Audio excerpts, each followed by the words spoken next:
Alright, Grumgur's Tavern is in session. Had some technical difficulties, got them figured out. So, quick recap of what happened last session. The party has been investigating the cultist hideout of the 7th, one of the subcults of the primary cult, the 9, which has been wreaking havoc over the world of Azoric for many, many years. After gathering some intel from a old cultist hideout, they retrieved the information that the 7th was planning an attack on the capital city of Granicite, on the continent of Azera. Investigating deeper into that cultist hideout, they encountered Grumgur. He is the goblin owner of Grumgur's discount items. Taking Grumgur, traveling through a little bit of the cultist hideout that they were able to that wasn't blocked off, they encountered Zaukon, the Goliath barbarian, leader of the Golden Conclave, the bounty board area in the city of Granicite. They took a rest and continued to investigate the other pieces of this hideout after acquiring the key that they needed to access the prisoner chambers along with the guardsmen of the 7th. They managed to take out all of the cultist guards that were in the near vicinity, as most of them were intoxicated due to their triumph over the city of Granicite and their people.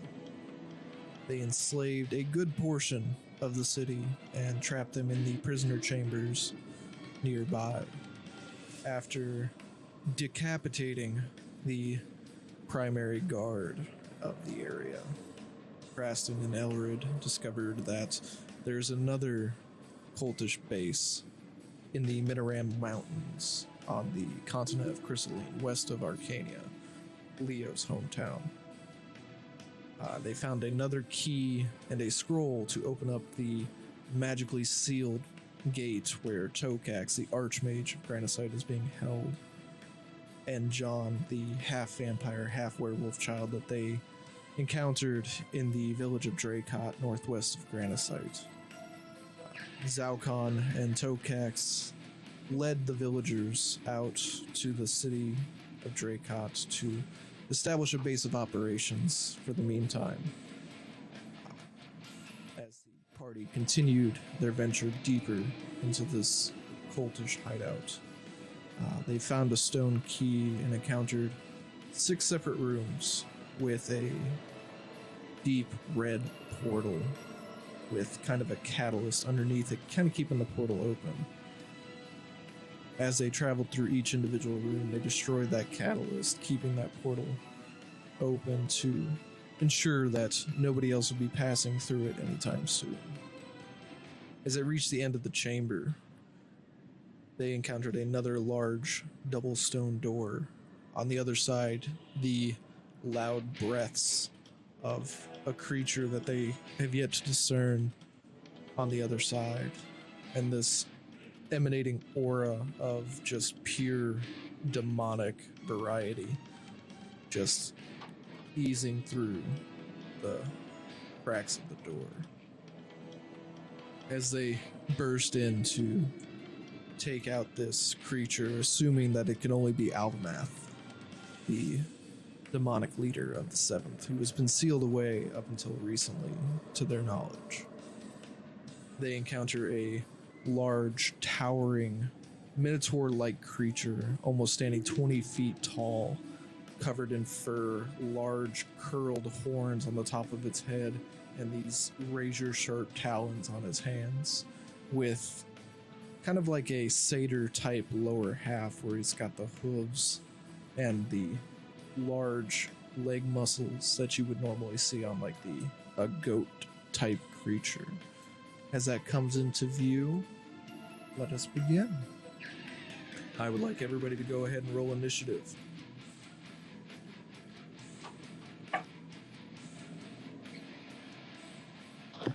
Mine's an 11.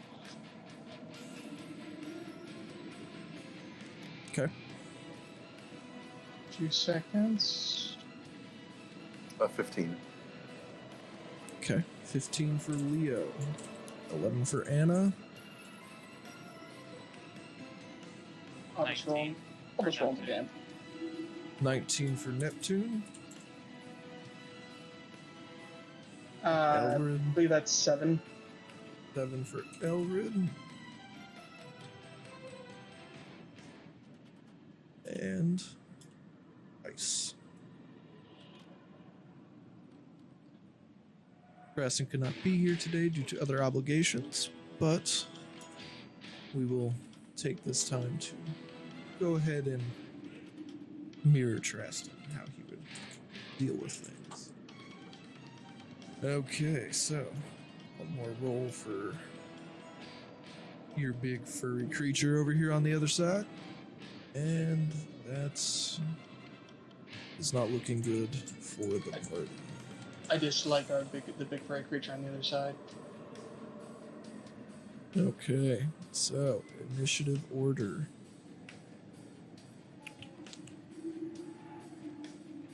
We'll start with the big guy. Neptune second. Leo third. Anna fourth. Braston, and then Elrid. So, to begin the turn, the creature comes barreling in your direction. Their old tail spire isn't within your viewfinder. Oh, thank you for that. To give everybody a view of the creature that you're looking at is now showing on the stream, known as a Gariso. This large Minotaur-esque creature will also share a picture of this.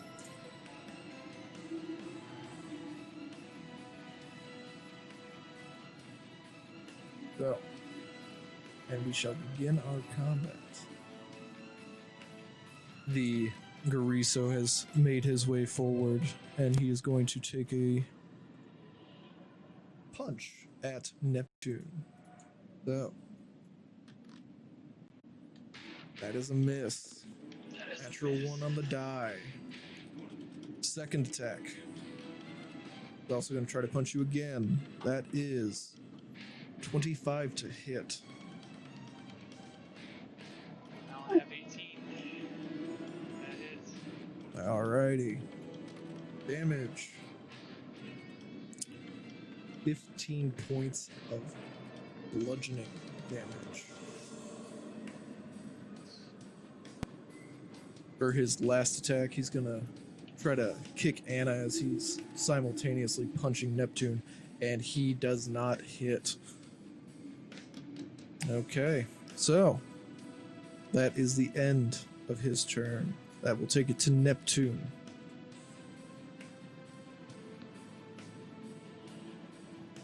Okay. Our Shadow Step monk.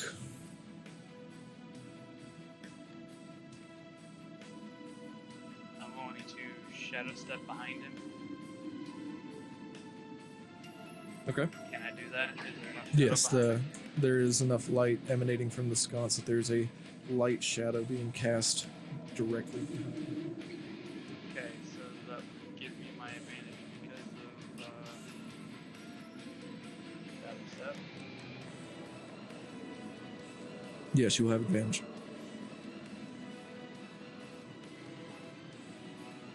I was attacking one dagger with the sun. It does 11. 11 Oh. does not. Oh, hold on. Sorry. Okay. That was my first roll. Second roll is a natural 20. Go ahead and roll your damage. Double your die. So that's a sneak attack. Yep, because Anna is in front of it, so you are indeed flanking. And you have advantage, so you get sneak attack regardless. So that's 14 for the 3 die and then double. Yep. 28. So 28 damage. I go for my second attack. I'm Yep. flanking. Yep.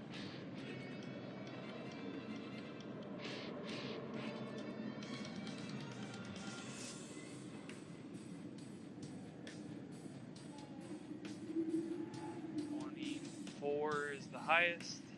24 to hit. 24 will hit. And you're using your dagger? Yes, I'm using the new Okay. dagger. I got the golden hilt. Yes. 1d6. Yep. That will be 7 points of damage. 7 points of damage as you take your newly found dagger and slash him across the back of the bottom joint near his hoof. Starts to bleed a little bit after your first attack there. So does that end your turn?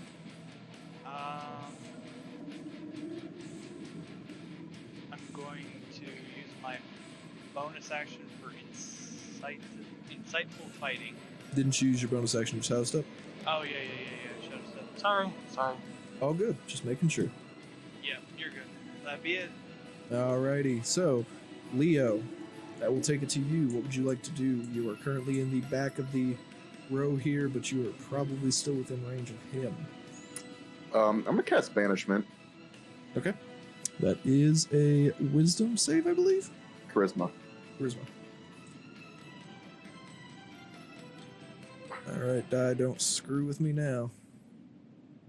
Ooh. Ooh, no. Okay, he seems to be resistant against these magical type attacks. That is an 18. It saves. Okay. One banishment down.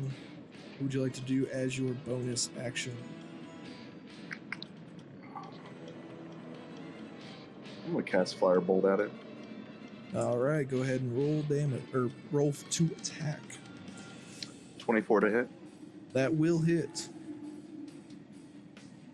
You already knew it was going to Well. hit. 12 damage. 12 damage. Okay, as your firebolt just kind of hits him square in the chest, you see it kind of erupt in flames as some of the hair that's on his chest seems to be singed away a little bit. Mhm. So, is that the end of your turn? Move me about 30 feet away from him. Okay. Do you want to go up or down? Either or is fine. Okay. I'll just go ahead and move you down. 5, 10, 15, 20, 25, 30. Okay. And that will take it to Anna. You are currently standing directly in front of this beast. Yeah, I'm gonna try to smack him in the mouth with my greatsword. Alright, go ahead and roll an attack. So that's... Oh, I forgot. D&DBeyond, you can actually use the... You can do the rolls now. Correct. They can, and it's super useful. It really is. So that's a 25 to hit. That will hit. Yeah. Roll your well. damage. Okay, and he's not considered undead, right? No. He looks Okay. to be I fiendish. figured, just making sure. Yes. Alright, so that's 9 points of damage for the first hit. 9 points of damage. Okay. And for your second attack, I assume the same thing? Yeah, I'm gonna hit him again with the greatsword, because greatswords. Alright, go ahead and roll your attack. That's 22. That will hit as well. Lots of high Yeah, rolls buddy. today. And the second one is 12 points of damage. 12 points of damage. Don't forget your great sword's ability. You heal half the damage you deal right now. Unless you And crit. then I'm gonna use my bonus action to shoot a little firebolt at him. Alright, go ahead and roll. Singe us for a little bit. Yes. So that's a 12.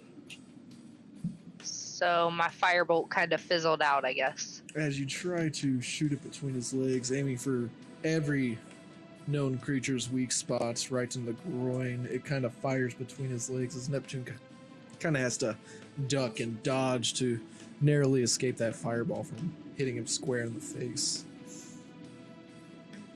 So, is that your turn? I'm gonna move over here. Oh, there we go. I'm just gonna move to this side of him. Okay. No attack of opportunity because you're still within range. So, that is the end of your turn. That will take it to Traston. So, since Traston's not here, I will be taking his actions for him. As a bonus action, he is going to rage with his 2 points or 2 levels into Barbarian.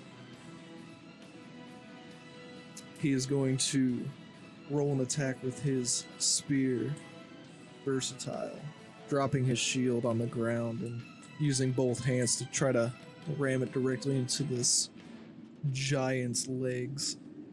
That is a 19 to hit, just hits. Let me check his equipment real quick to make sure what he has attuned.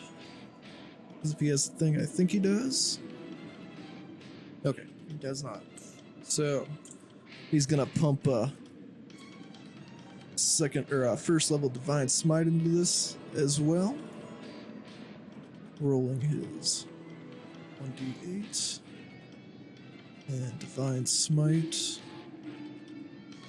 Gotta make sure I remember the die on this one. Where did it go?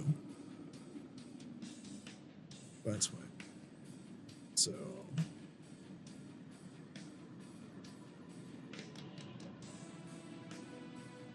alright, so 5d8 of damage. That is 28 points of damage plus 5, so 32 points of damage from Traston's first stab as he kind of puts it in between the patella and the top of the leg there and just kind of wrenches it around a little bit. And second attack. He's going to do the same thing, Versatile. Natural 20. He's also going to dump another first level Divine Smite into this, hoping to try to take it out in one quick turn. So 45 points of damage on that second hit as it just kind of erupts in light, as it kind of drops down onto that one knee.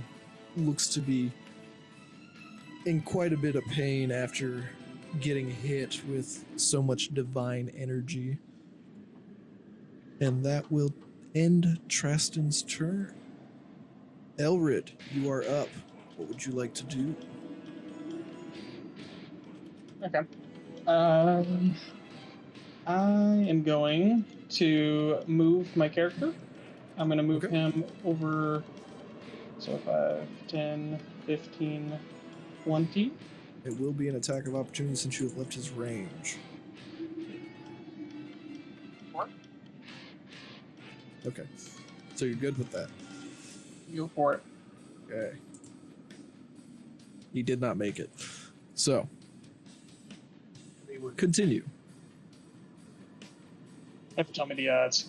Alright, I'm going to summon my Echo with a bonus action and put it right next to him. I assume right next to Anna on this side? Yeah, so like, yep, right there. That's about, I have to move him real quick. Yeah, there you go.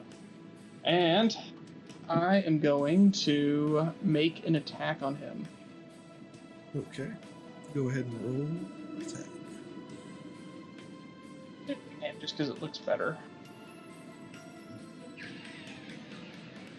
Well, it didn't look that good, huh? That is going to be a 15 to hit.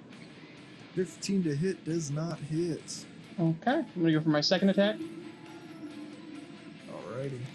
That's going to be a 26 to hit. That one does hit. Perfect. Okay. Let's see, damages. Do.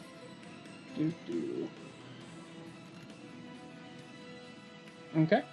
That's going to be 18 points of damage plus 6, so 24 points of damage. What was that? 7 of that is radiant. Alrighty. As you take your first swing with your nearly transparent counterpart and try to take out his other leg as Traston is taking down the left leg, you're hitting the right. as you start to see blood gushing out of that newly carved wound. Okay, and then I want to use my... I can't remember what it's called. I want to do Unleash Incarnation and choose to attack yet again.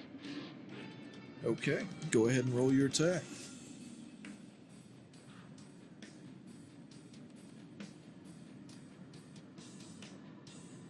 $16 to hit. 16 to hit does not hit. And Good luck, try again next time. okay. Yep, that'll be the end of my turn. Okay, so at the end of your turn, it is now the Gariso's turn. And he is not happy with what Traston has been doing to his leg. He's going to make an attack on Traston, trying to punch him right in the mouth. That is a 26 to hit, and that will hit Traston.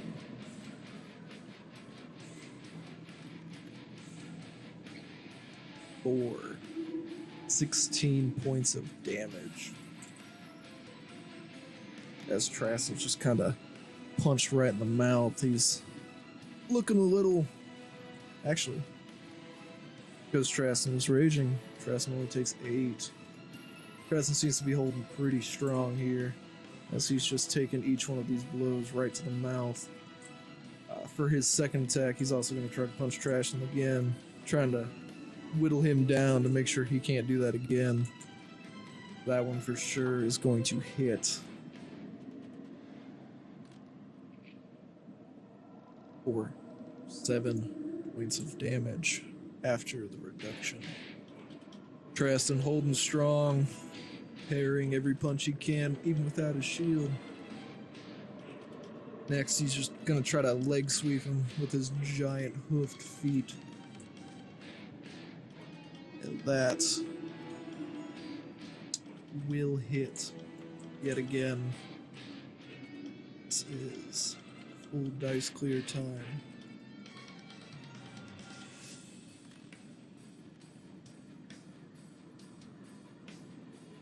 So that is 10 points of damage after the reduction due to the rage, and Traston is required to make a strength saving throw. So I will go ahead and give him that save and see what happens. 18 plus 6.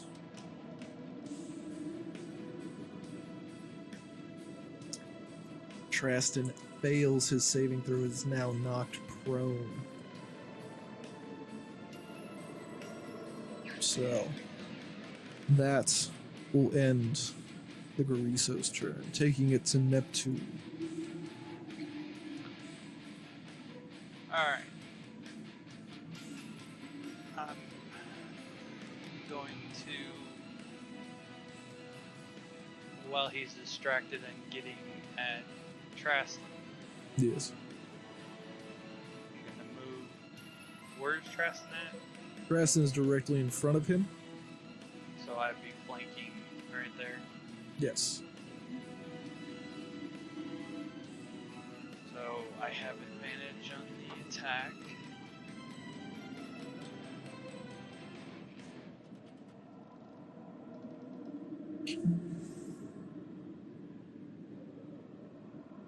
So that would be 17 24 to plus. hit. That will hit. I'm going to stunning strike him as well, and also I'm sneak attacking. Okay, and last- Stunning Strike is a con save. It is a Constitution saving. Yep, Constitution saving throw. That is a 20. Wow, you succeed. Alrighty, so Stunning Strikes seems to not have any effect as he just kind of gets back up after you punched him right in the back of the knee. Cleared the dice. Did you see how much damage it did? No. Okay. Roll.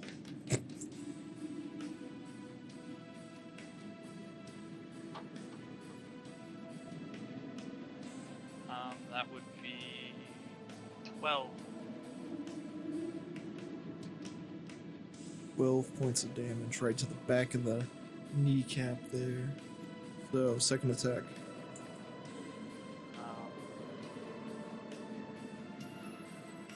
Still advantage. Correct. Flanking bonus.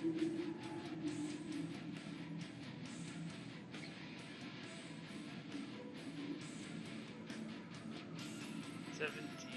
17 does not hit as you try to take another punch at that same kneecap as he kind of picks his leg up, narrowly avoiding the attack. I have one more, being I haven't used my bonus action yet. Correct, you have not used your bonus action. I will bonus action and I guess just punch him. Would my gauntlets still work, or would I not be able to use those? Your gauntlets are still tuned, correct? Yes, they are. They will work. Okay.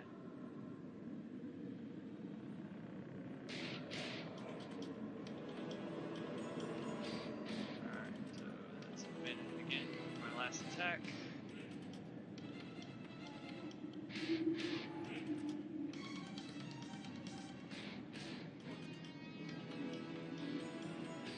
That would be 17 does not hit. 16. 16, that's right. He's unarmed. 16 does not hit. Yep. So then Is- Go ahead.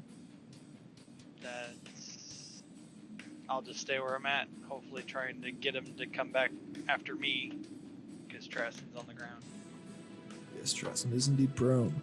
So, that is the end of your turn. That's it. Leo, you are over here, away from all the action. What would you like to do? We're gonna do a 7th level fireball. 7th level fireball. Okay.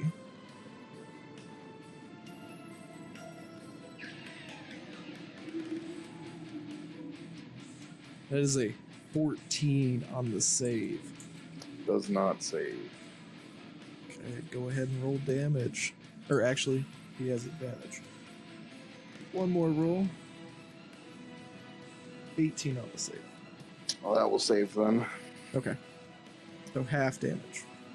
Yep. 46 divided by 2 is what? 23. 23 points of fire damage as he just erupts in flames. Looking pretty pissed off as Leo is just throwing fire at him, burning every little bit of his hair off. So, what would you like to do for your bonus action? Firebolt. Roll to hit. 17. 17 does not hit as the fireball just crashes against this pillar right behind him. Oof.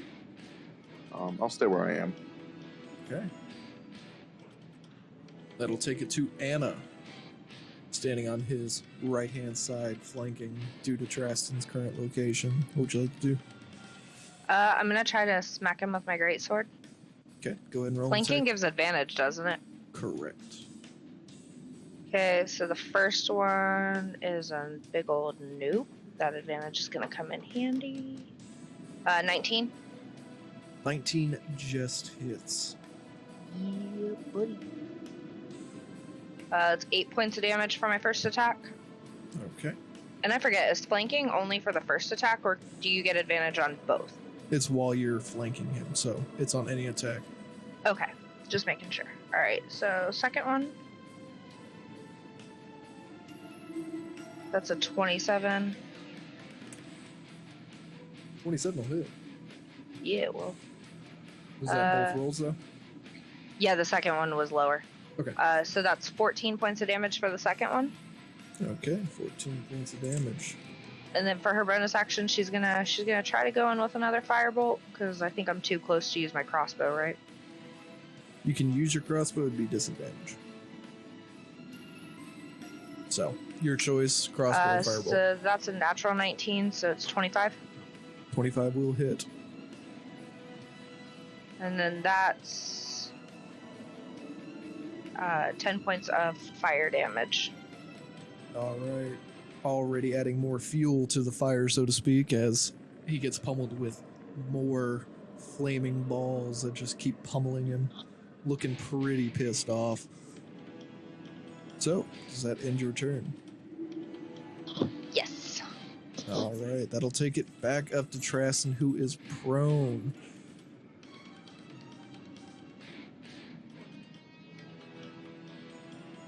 Traston's gonna spend his movement to stand back up and do another versatile attack with his spear.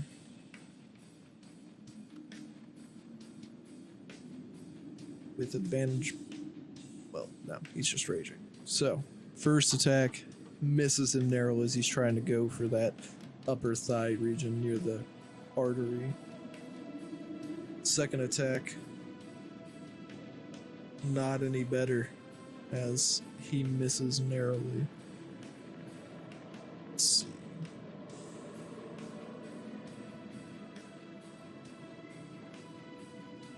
Yeah, and that's gonna be Traston's turn. He's just gonna kind of chill there and look a little menacing while this giant creature is just staring him down. So, Elrid, what would you like to do? Okay. I'm gonna rage as a bonus action, Okay. and then I am going to savage attack him. I'm assuming I don't get flanking from this side. I'm trying to remember the ruling on the Echo. The Echo doesn't count for flanking, but does get flanking bonuses. So, yes, given the side that you're standing on, you are not directly in front of him. You would have flanking. So I won't use savage attacker then, Okay. and I will just go for a great weapon master hit on him. All right, plus 10 damage, minus 5 to hit. Go ahead and roll. Okay, and that's with advantage. So try again. 0 to hit. Impressive. Let's see that it's 11. So it's going to be 16, I believe. Yeah. 16 does not hit as he just avoids your swings one right after another.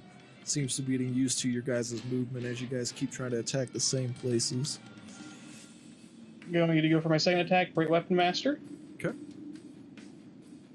Okay, that is going to be 18 to hit. 18 just misses as you get a little bit of the fur that was remaining on his leg there. Another Unleash Incarnation. Okay.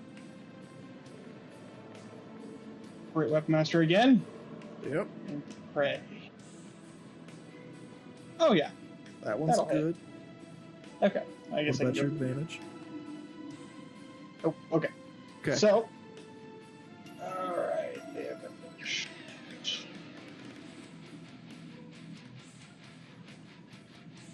So 16 plus 10 plus 6, 32 points of damage. 32 points of damage. 7 of it radiant. All right. Oh, and that was with rage, so isn't that an additional? Plus 3 to damage. Okay, so that's 35 total. All right. Right to his leg. That'll be the end of my turn. Okay. Back up to the Minotaur. Doesn't seem to be as angry with Traston anymore as he seems to have Traston down pretty good. He's gonna wheel around and focus his eyes on Neptune as he's going to try to punch Neptune right in the mouth. Was shaking when you dropped him. Oh Natural 20. Neptune, prepare your body for this huge punch. So that is 31 points of bludgeoning damage as this creature believes he is now Saitama and just comes down directly above you and punches you straight into the ground. Okay. For his second attack, he's going to punch you again. That is a 26 to hit. Hit. 19 points of damage.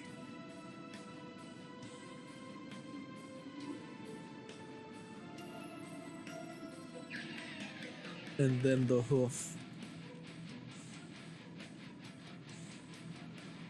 Sure. 19 to hit. 19 to hit. 19 to hit. Alright, hits then.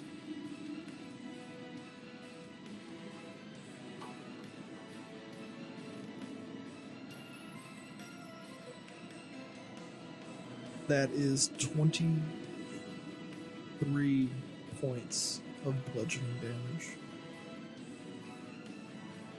As he just seems to have you guys pinned down. He's figuring out your movements as he just kind of pummels Neptune almost into complete lifelessness, as Neptune is looking pretty rough after that barrage of attacks.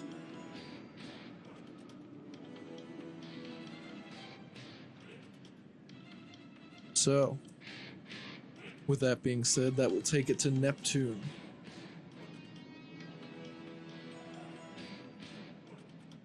What would you like to do?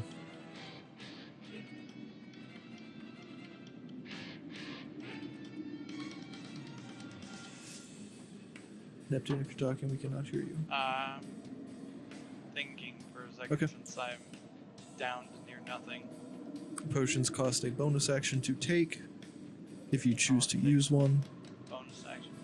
Bonus action for yourself, action if you use it on another person. I can use an action to still drink it though. You could, yes. Should you so choose to drink more than one. Wow. My main thing is to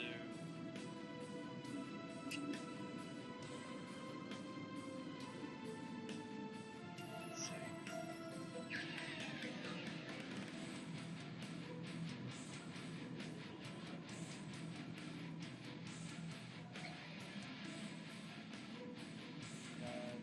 Basically look for the closest shadow I can, I guess.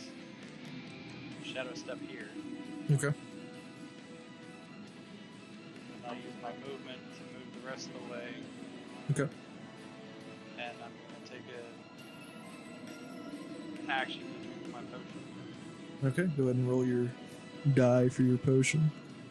Or eat And which potion are you using? greater. Raider. Okay. 44. 9 Oh. plus 4. 13 points of health back to Neptune.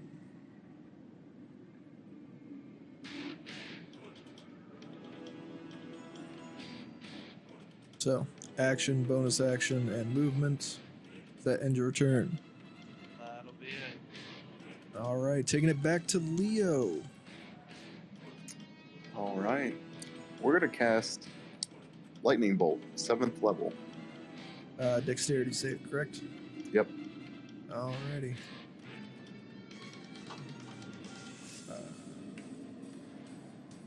24 or 22 on the save.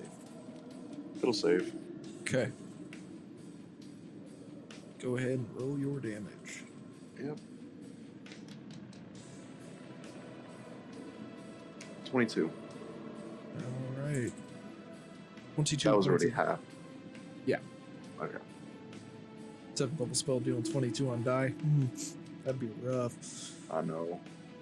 As Leo just lets loose with a giant lightning bolt that kind of pierces through this Minotaur's thick skin, and kind of you start to see him like seize up a little bit as he kind of goes back and forth, but seems to regain his composure. And then is he... How far away is he from me? Let's see. About 30 feet. I'm going to cast Acid Splash. It's a dex save. Okay.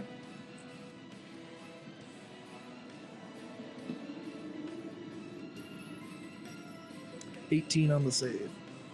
And that will save, but he'll take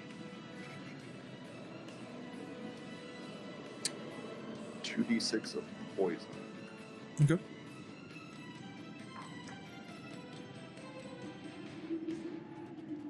Eight.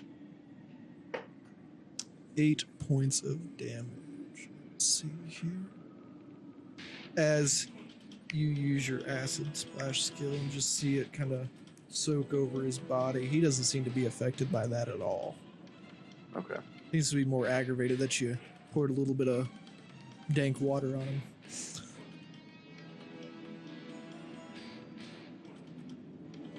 That's So- it for me.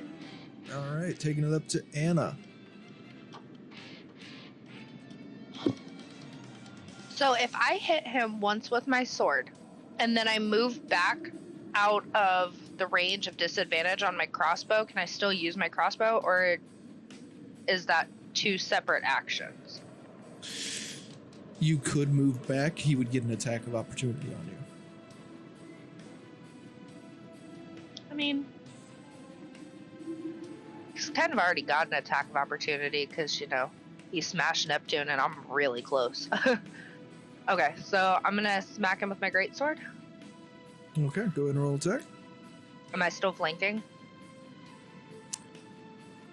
Technically, no, because there's no creature in front of him anymore. Okay, so that was a 19. That just hits. Okay. And that is 11 points of damage. All right. As you kind of manage to get a beat on him, he's starting to move his legs a little slower. You kind of cut that thigh area open a little bit and start to see the blood just kind of running down that hoofed-like. Word I'm looking for here. Feature, I guess. So, second attack. I think I'm going to go on ahead and use my greatsword again. Okay. 21. 21 will hit. Okay. And let's see what the damage is on that one. 13 points of damage for the second attack. Okay, 13 points of damage. And then I'm going to hit him with my firebolt one more time. All right, go ahead and roll your attack. And that is a 19. 19 will hit. Woo woo. Okay. And that's 9 points of fire damage. All right. Is that the end of your turn? You still have movement. How far do I have to move out of his range for my crossbow to no longer have disadvantage? I believe it is 30 feet. It would take all your movement, and he would get his attack of opportunity on you.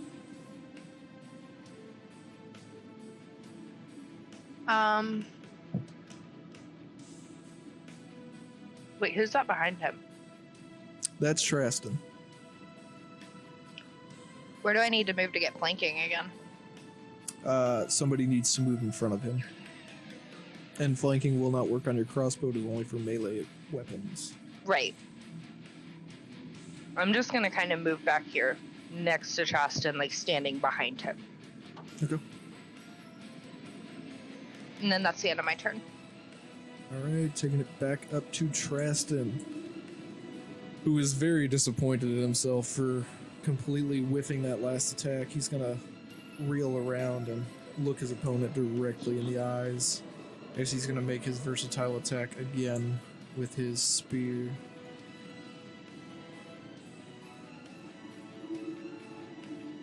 And we will say he's going reckless because he is very displeased since he is raging. And that, I believe, is a 20 to hit. That one will indeed hit.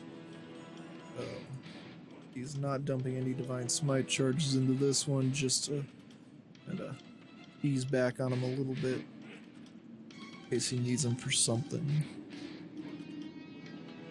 That is 12 points of damage as he kind of manages to get his spear up to the hand of the creature and kind of pierces in between his third and fourth knuckles. Second attack, also reckless.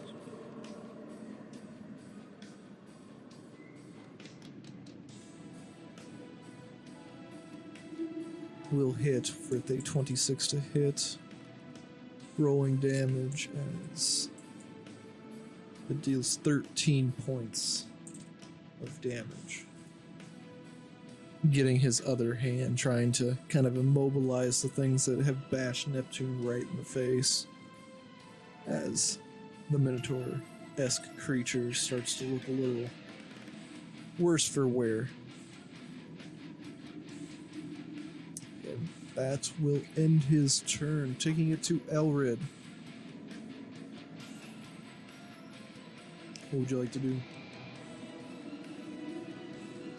Elrod's gonna be just pumped up from watching Dragon finally get a hit in, and he is going to go all in and Great Weapon Master, and just assuming he's still flanking or no. Mm-hmm. Okay. He is now that Trassen's moved in front of him. I'm just gonna hit him really, really hard. Great Weapon Master, so -5. Alright, 19 for the first one, so that's going to be, that'll hit. That'll And hit. then, with advantage, okay, making sure. Okay, so let's put that up.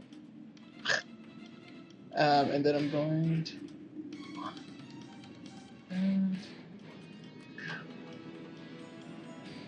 Okay, I believe, well, I don't remember what the feature's called. I think it's also a Great Weapon Master thing.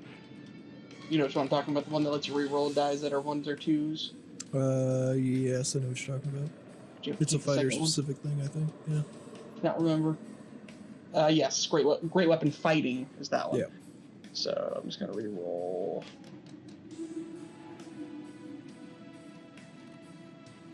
Okay. So 4 plus 9, 13 plus your mod.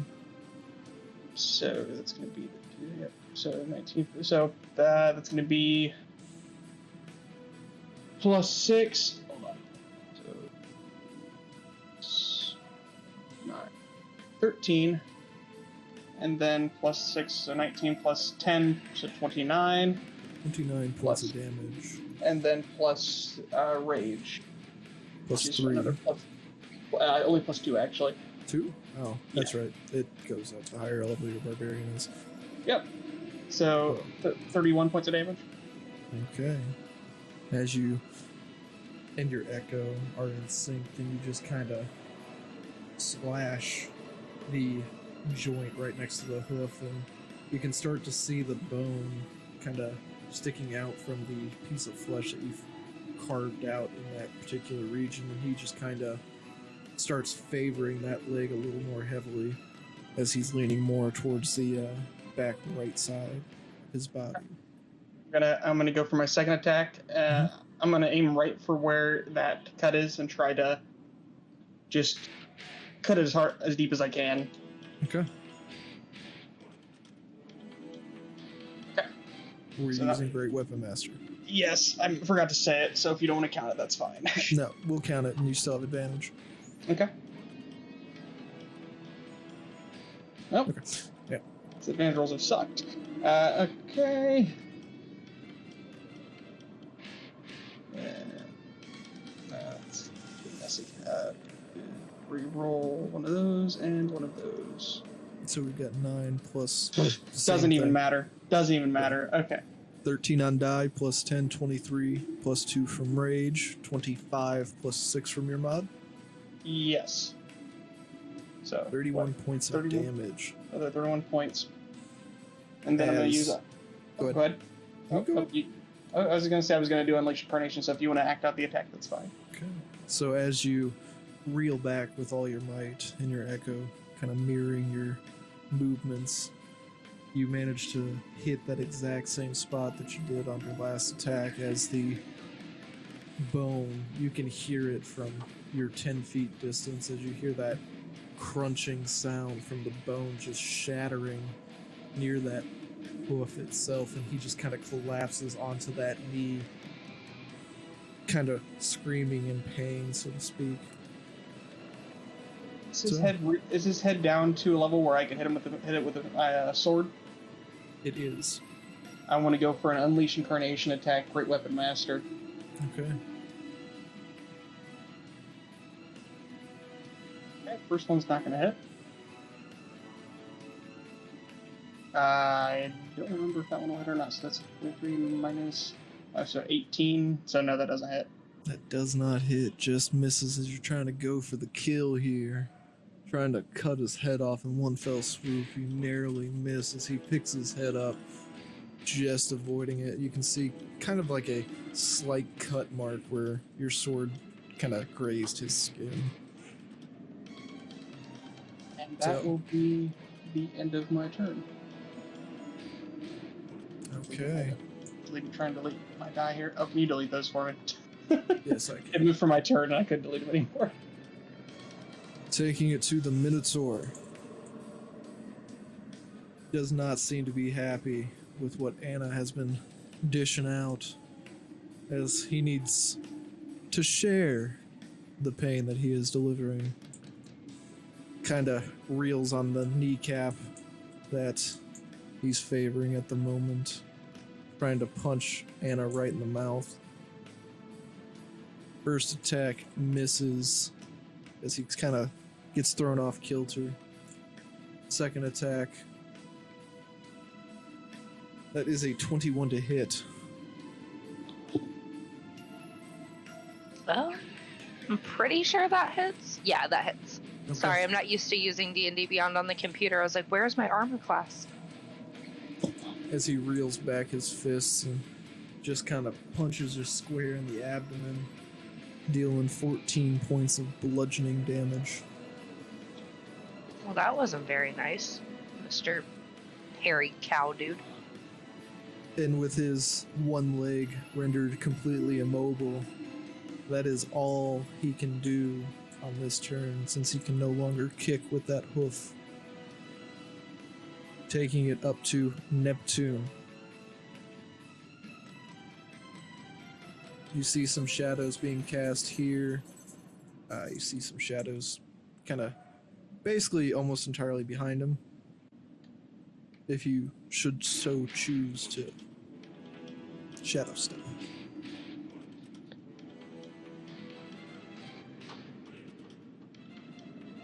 Right here, I can throw my dagger. Right? Yes, you're within range.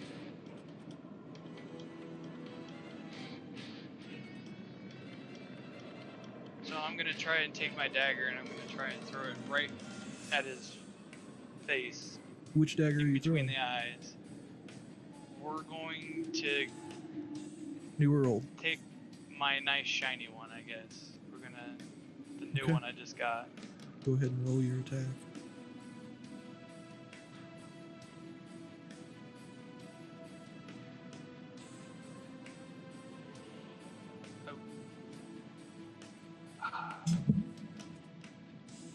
Hold on, I accidentally. Just so you're aware, that dagger that you have does not have the effect specified right now, but I know.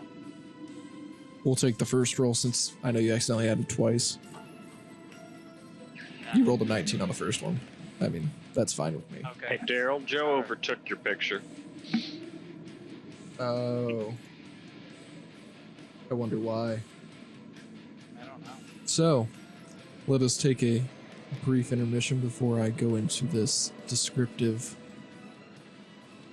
event that is about to occur. So, Okay. we'll take 5-10 minutes while I also adjust the layout, and we'll be right back. And we are back after the slight technical difficulties that we experienced with the ordering of our videos. We were just getting to the part where Neptune was throwing his brand new golden encrusted dagger at the large Minotaur-esque creature. Neptune, as you throw your dagger, you're feeling this very strong pull that is almost guiding you to this Daryl, creature. you transition back.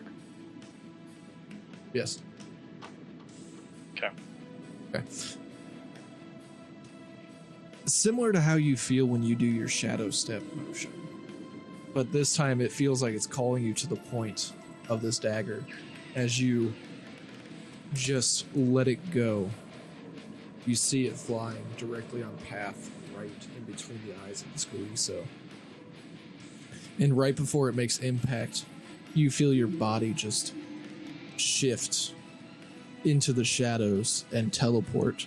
And as you reach out, you feel your dagger in your hand as it is pierced in between the eyes of this Gariso, with you holding on, stabbing it deeper and deeper into the cranium of this creature as it just screeches in this low guttural roar, sounding like its death rattle, its dying breath, as it leans back and falls flat on its back.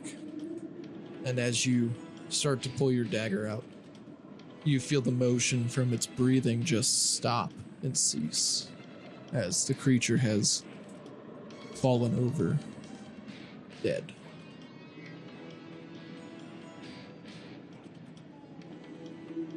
So, with that, the actual dagger description does match up now.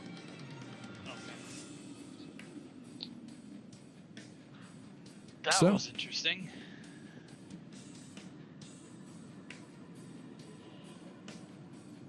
I guess I take my dagger and I clean it off and I put it back in the hilt that I guess I have. Okay. And what is everybody else doing?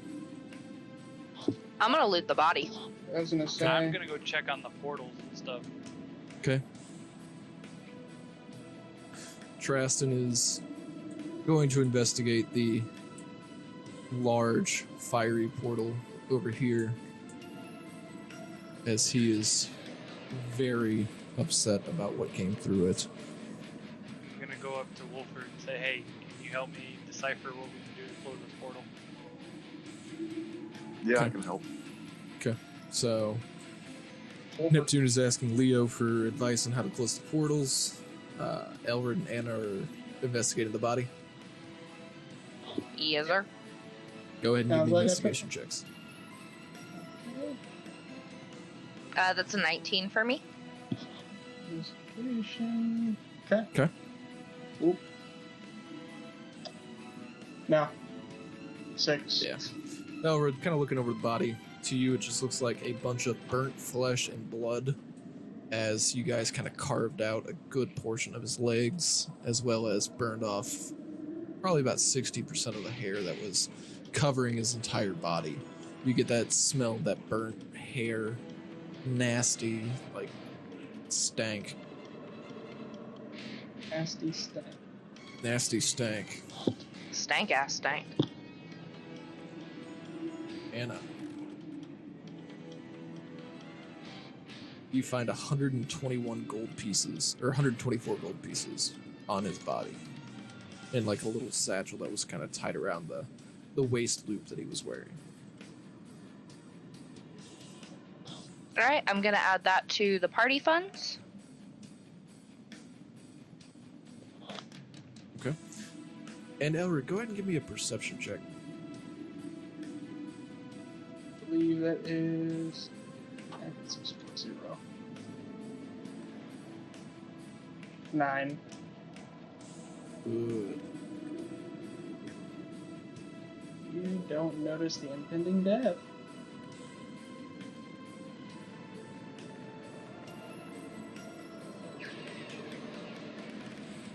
So, as Traston is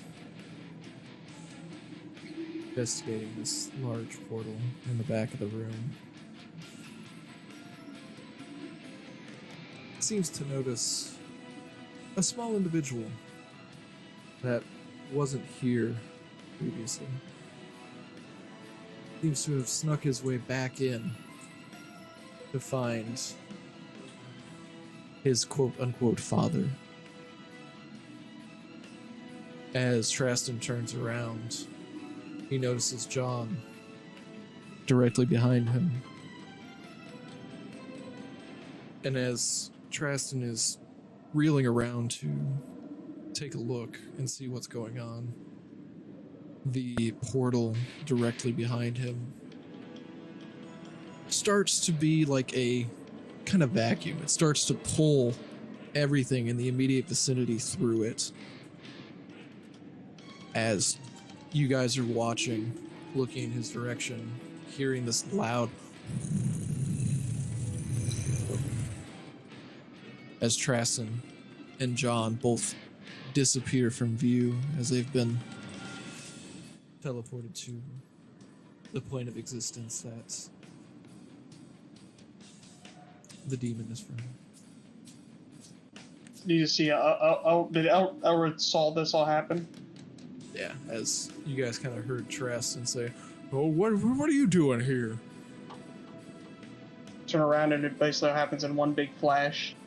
So Elred would probably see that happen and just go, John! And just... As you see John kind of reach out for you like, help! As he is sucked into the vortex. Is the vortex still open? Yes, the portal does seem to still be open. Elred would have chased right after him. Okay. Anna's gonna see Elred run through the portal and realize Traston's not there and immediately follow right behind. Okay. And Neptune and Leo, what are you doing? Can I tell where this portal leads to? What plane? Based off the creature that came out of it, you can make the assumption that it is probably one of the layers of hell. You don't know exactly which one this portal may lead to, but you do know that that's probably where it takes you. Leo's gonna go through it. Okay.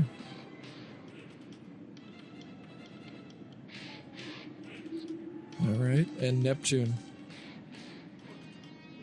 I guess even though I'm worse for wear, I don't want anybody to lose anybody that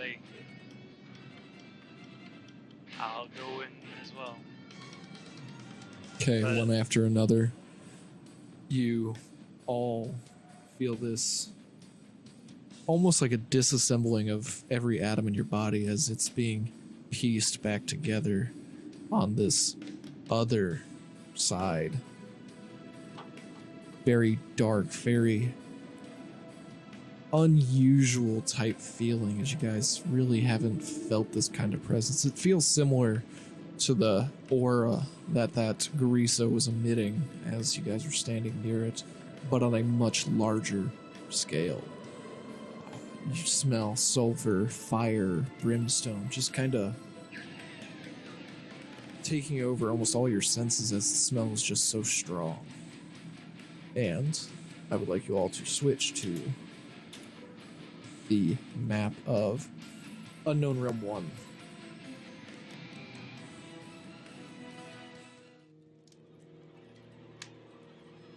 Why?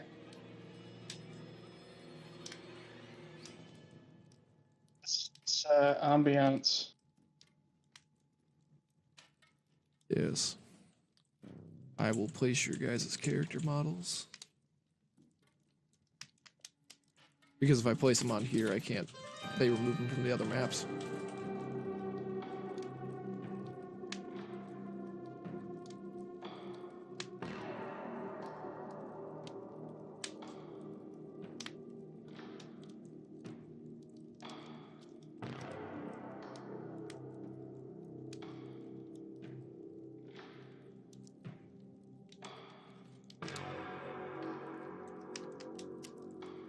So,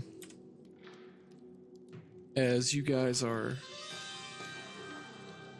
teleported to this new plane of existence, the land seems almost barren, as it's like a flat space that you can see for miles. You notice there's kind of like a river pass. But looking in that river itself, the water is a very dark pitch black. You can't see anything through it. It's almost like you're looking at very fermented sewer water as it just is kind of flowing. You can kind of see the flow go up and down. Excuse me. You guys have been transported to this region. What would you like to do? Did I see John and Tristan? Give me a quick perception check. Yeah, I'd like to look around. Okay, perception.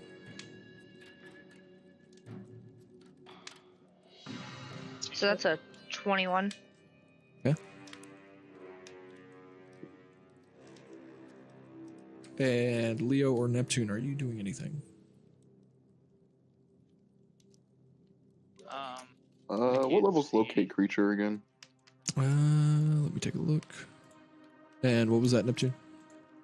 I don't see my character Oh, do I have to reassign permissions? Can any of you see your characters? No, you have to assign us all our characters. Made them unique for this reason. It's called a beta. I mean, they still have the permissions. That's what's weird. Leo's not doing anything. Okay. Leo's like, I don't know what's going on.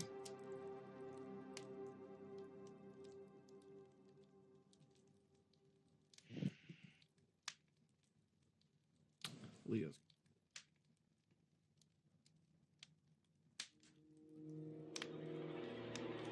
Wait, Alice, you can see yours now? Yeah, I got mine. Not yours, but locate creature. It is a 4th level spell. Yeah, I can't cast it. You said it's like a soil, like a wasteland. Kind of like a desert feel. Like you feel like you're walking on sand. Not walking How in is it to sunshine. touch, I guess. Sandy. Very Just dirt. sandy, not hot. It's not hot to touch, but the entire area around you seems to be pretty warm. Warmer than normal. Okay. I'm gonna look into the sand for like tracks or like any Survival type check. of tracks. So, Elrid, with your 3 or 5 on perception, I know it wasn't high. Looking around, you see essentially a barren wasteland. There seems to be little to no life at all. Just get the strong, demonic, fiendish presence just kind of all around you. Anna, I was gonna. Oh, go ahead. Go ahead. I was gonna say that the very next thing he's gonna do is gonna look around to see if there were any traces of John anywhere or footprints. So probably assisting Neptune. I'm looking. Okay. Survival check as well. Anna, with your 21 to perception, you get a pretty good view of the land. Taking your quick glances, the river seems to stretch on for miles, and you kind of see it curving off left, right, different directions, seemingly flowing in both ways at the same time. It's really weird. Looking to your immediate west, you notice a very large stone formation coming up into like a giant cone where the top seems to be emitting a very dense smoke.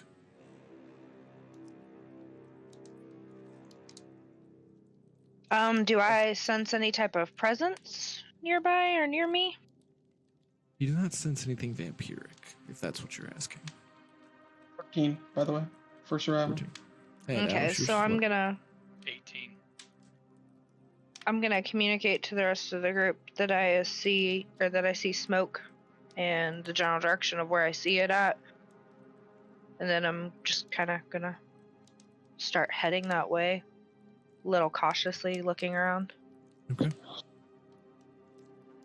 So with your 18 and your 13 round, you do see some tracks, but they do not match the size and shape of Preston's or John's.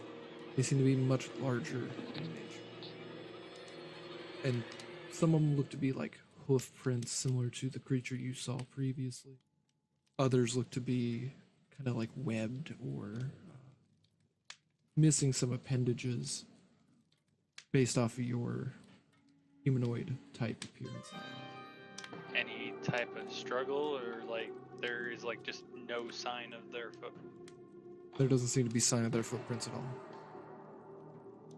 So I could come to a conclusion that we all got put in random places. You can make that assumption.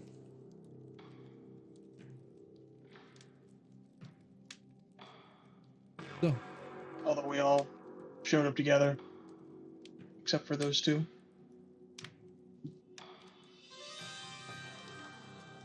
So I guess Okay. Elrid is with me while we're doing all this.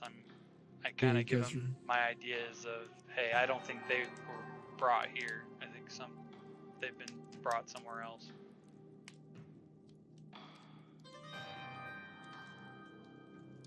Look around and see if we can find any other traces of them.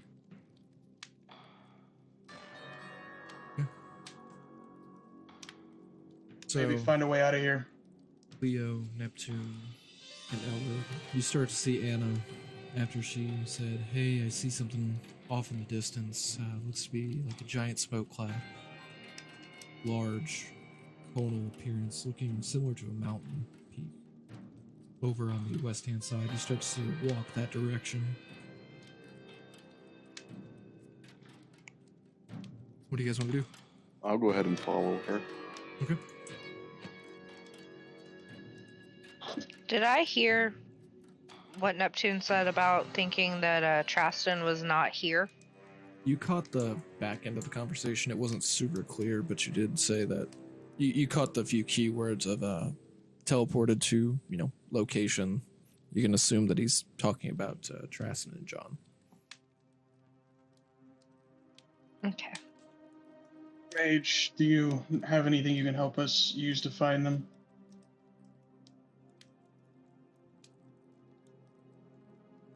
As he looks at Leo. I do not. I guess we're on our own then. I don't understand why John would have taken Traston through the portal. It didn't look like he had any control over it. That's what worries me. Looked like they got sucked in. Just happened that they both happened to be in the wrong place at the wrong time. Well, we've got two problems. A, we have to find them, and B, we have to figure out how to get back. But we'll focus on finding them first, and then we'll hopefully find a way back while we're looking for them. And C, we're gonna have to figure out food and shelter here.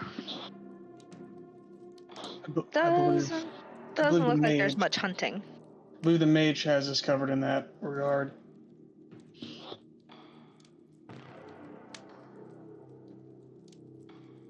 So he looks at Leo. I have the bigger carpet, right? Yes, you had the biggest carpet. I pull out the carpet and see if it'll work. As you pull out the carpet and utter its command word, it does seem to lift off the ground. Alright. I've mentioned to Leo, because he looks like he may be worse for wear. I'm definitely worse for wear. I want to spend the time basically bandaging what's left of what it feels like in my arm. Okay. And the only clues we got is the mountain over there, so I guess we'll start flying that way. All Might right. not be a bad idea to just fly up and get a rest in.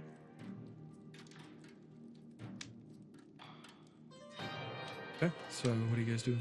Okay. Let's do some scouting while Leo and the waterman decide to bandage themselves up. I'm gonna take a short rest. Okay. So as you guys kind of pick Well, up on that, Trance. you guys take out the carpet, all kind of clamber onto it as you see kind of Neptune and Leo back to back, just kind of using each other as a stool or a stand to keep themselves from falling over as they shut their eyes and start to take a rest. Anna just kind of closing her eyes, still aware of her surroundings, kind of keeping track of anything that may pique her interest as she takes her rest. Elrid, what do you It's do? going to be too focused on finding John. Okay. So he's probably going to look around as soon as everyone starts to nod off. He's just going to look at Anna, because knowing she's fully aware, I'm going to scout ahead a little bit. I'll be back. Aren't we up on the carpet right now? Like up in the air? Yes. Okay. I don't think Elrid ever. If Elrid didn't hop on the carpet, Elrid didn't hop on the carpet. Oh, I was just gonna say I'll give you my carpet if you want. Like if we're up in the air and you're up there with us, then I'll hand you my carpet and you can lift off from this one and scout ahead if you want. Basically, before everyone flew up, he's just going to say, "I'm going to scout ahead. I'm not going to use anything to travel, just because in case something does happen to me, I don't want to lose it." Okay. Okay. And he's just gonna walk off in the only direction he sees, which is pretty much this way. Neptune, what's the roll for? Didn't read all the dice that I It could be. He's gonna scout ahead a little bit to see if he can find anything, looking So- around for any traces. You're heading effective north, kind of following the river line. To keep track of where he's at, so he can make his way back. And the rest of you are on the carpet, just kind of taking a quick little nap. So Elrid traveling along. Give me 3 perception checks. Walking along this path. Ooh. so perceptive. I just don't understand. 144. Got it. As you're kind of looking down at the rivers, checking to see if there's anything weird about it other than the color and the viscosity. Run into a tree, which you did not see out of your peripheral vision. How many times did I run into the same tree? 3 times? The first one, once. The second one, as you're just like, I can't believe I missed that tree, and you're looking back down at the water, and you run into this one 2 more times. I'm gonna very clearly mention that I'm looking for any signs of tracks or any kind of bleeding, since I know Traston was hurt. I'll be looking for anything that might signify that they were here. So after your first about 30 minutes or so, you kind of stumble through some things. Kind of follow the river line up a little bit, kind of keep track of your bearings, knowing that you can get back probably by following the river. Go ahead and give me 2 survival checks.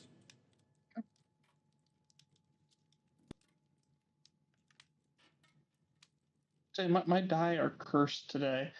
The first one's going to be a 19. The second one's going to be a 12. Okay.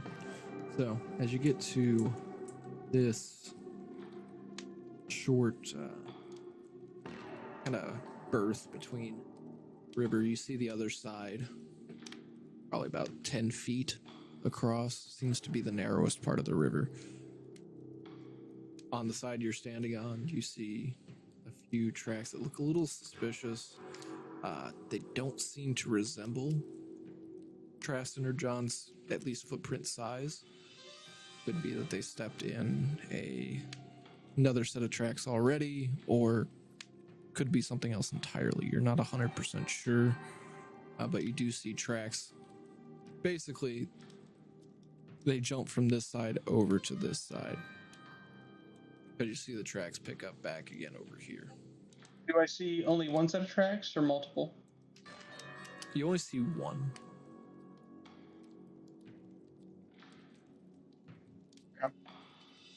I'm gonna. How much time has passed? You said 30 minutes or around probably 45 or an hour now? It's probably been about 45 minutes to an hour. Okay. Knowing that everyone might wake up soon, probably head back. Okay. Keeping track of anything that I might have missed on my first run here, run into those trees. Making sure to avoid those. Yep, so making your way back, following the river path, river on your left-hand side rather than your right, knowing that that should be the right side to get back to where you came from.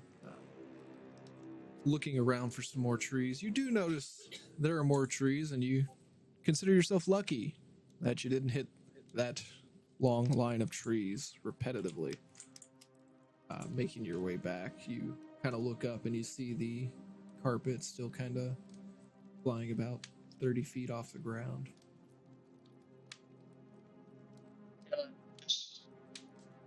Kind of I'll probably prop myself. I was gonna say I'll probably prop myself up against this tree, Okay. And try to take what little rest I can while I wait for them. Has it been 4 hours yet? It has been 2 at this time. Go ahead and give me a perception check. That's a 26. So during this time, everybody seems to be resting.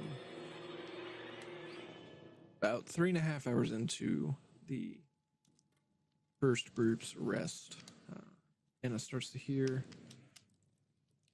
slight breaking of wood, possibly somebody stepping on some twigs or trees falling. Can Anna see Elred down on the ground? Yes, you can. You can make out the faint silhouette of him. It is a little bit dark, but you can make out his.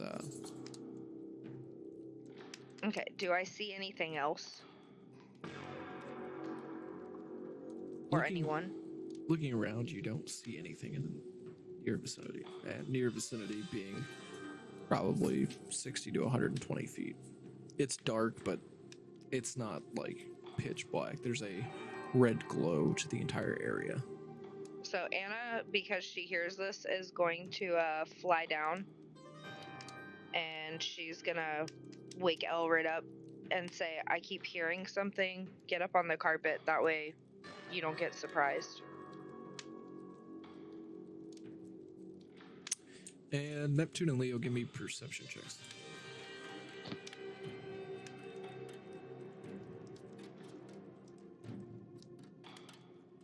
Charles' microphone is muted. Howard to wake up and just go, trees. So many trees. What do you know? 27. Okay. I will. As you descend the carpet down, Leo starts to kind of move around and starts to wake up himself as the movement from the carpet has kind of stirred him awake, as Neptune just seems to be completely exhausted from his last encounter with the Gariso. And Elred wakes up exclaiming, "Trees." Trees. So, at this time, Leo, Elred, and Anna are all awake as Neptune still is kind of snoozing. About 3.5 hours into the immediate rest. Elred, you're about an hour and a half in. Okay, so Anna's gonna get Elred up on the carpet, and then she's going to fly back up. Okay. And then she's gonna try to get that last 30 minutes of her trance in. Okay. Is there a floating tree that I run into as we go up? There is no floating tree this time. No, my perception's higher than yours. Yeah, but it might not hit you. Hang hanging over the carpet. Bam, got a tree branch in the face. Leo's also going to try to finish his rest. Okay. So, you all managed to fall asleep pretty easily, considering you guys are so exhausted. Back off. Elrid, Leo, and Neptune are kind of all spooning feet to head, alternately, to try to get the most out of the space on this carpet. As Anna's kind of taking the last 30 minutes of her short rest and piloting the carpet after she wakes up. If Elward notices anybody spooning him, he's going to instinctively just push behind him.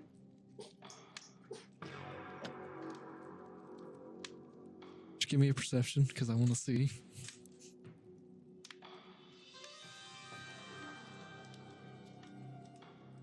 Oh, God. It's the one time you roll high. It's 15. So the order of it is, Elrid is in the center of the carpet, Neptune's in the middle, Leo's on the back. Elrid feeling around as something kind of touches him and instinctively just kind of pushes off of it, kind of rolls forward towards Anna as Anna feels a warm touch on her back as she is facing forward on the carpet. Anna's just gonna kind of reach behind her and like shove. Like, get off me. Buy me dinner first. First the shove. Not hard. More of like hey, I'm standing here. Or I'm sitting here. Just falls off, hits the tree. Just get a I was gonna say, Elred's about to go off. Elred's about to die. Elrid hitting Neptune again and kind of off of that motion hits him and kind of rolls forward in between Anna and Neptune. Neptune taking a sort of comfort in the coddling that Leo is giving him. If Elward feels it again, he's gonna shove very hard behind him. Okay. So Elred's starting to be a little bit of an asshole. You better not. Anna shoves Elred off of the carpet to catch whoever it is that he dropped. This thing doesn't move that fast. I can't do some Aladdin stuff and swoop under to catch you. So about a couple hours later, seems to be pretty quiet. Nothing seems to be jumping out immediately to Anna's perception. Nothing in sight. No sounds are being heard other than the slight rush of the river kind of flowing.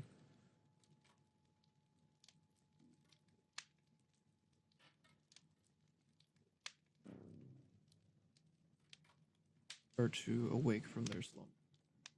Neptune feeling pretty well rested. Leo felt like he got shoved at one point. Felt like he was falling for a second, but probably just chalk it up to a nightmare that possibly happened. And Elrid still kind of laying on his stomach, drooling off the edge of the carpet, kind of like what you see when a dog has got its head hanging off the carpet.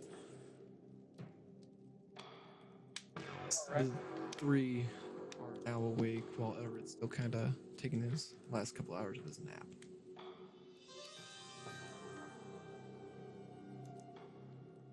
Was that end up being a long rest? Yes. Full 8 hours. That was a long rest? Yep. Oh, okay.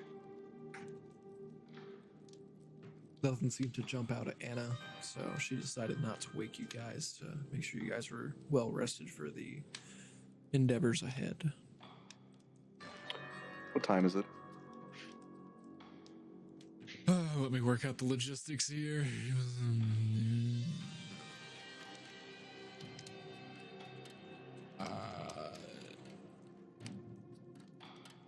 You're looking at about 6:45, 32 seconds in the morning on a normal plane.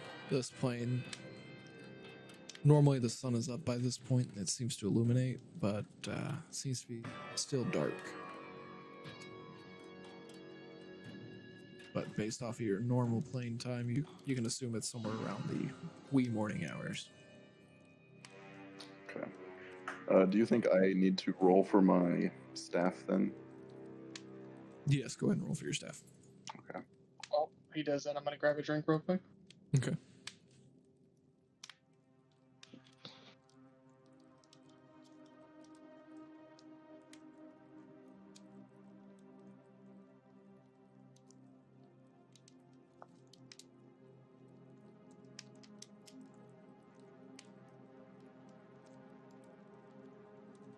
So, the three individuals who are awake, what would you like to do?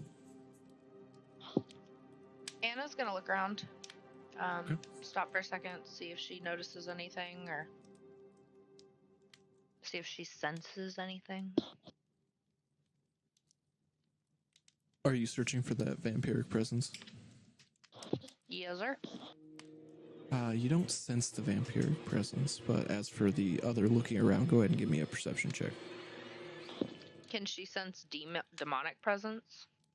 That is not typically her forte. You can go ahead and give me an Arcana check. Okay, so my perception check was 16. Okay. And the Arcana check is a 14. Okay. With the 14 on the Arcana, given the nature of this plane of existence that you're currently in, you do sense demonic presence, but it's hard to pinpoint whether it's the plane itself or if it's a creature nearby. Perception, kind of looking around, nothing seems to have changed. You still hear that faint rushing water, as that's really the only sound you can hear right now. Aside from the sound that you heard earlier in the morning, nothing seems to be out of the ordinary. Do I sense any, like, powerful magical presence or anything? Give me an Arcana check. Ooh, baby.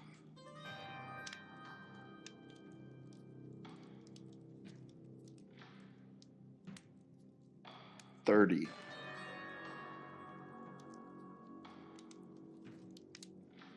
30 on the Arcana. Yep. So you get a couple of strong pinpoints nearby.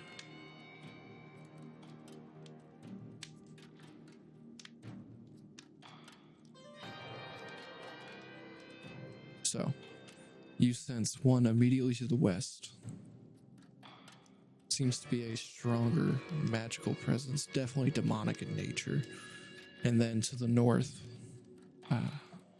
you sense slightly less prevalent, but you do sense another magical presence that direction. Seems to also be demonic.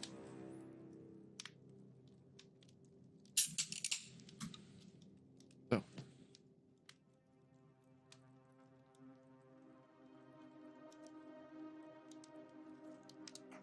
by this point, we'll say about an hour and a half has passed while you guys are just kind of waiting for Elred to wake up. Elred, as you awake from your deep slumber, looking directly below you, you see trees. Dead trees. Down. Elred's just going to look down and be like, huh? Nope, not today. And stay up there. Okay. No, he'll come down. Okay, so But slowly and carefully. Yeah, I believe everybody is still on the carpet at this time. So now that you are all well rested, seem to be rejuvenated, what would you all like to do? Leo, with your newfound information, do you share that?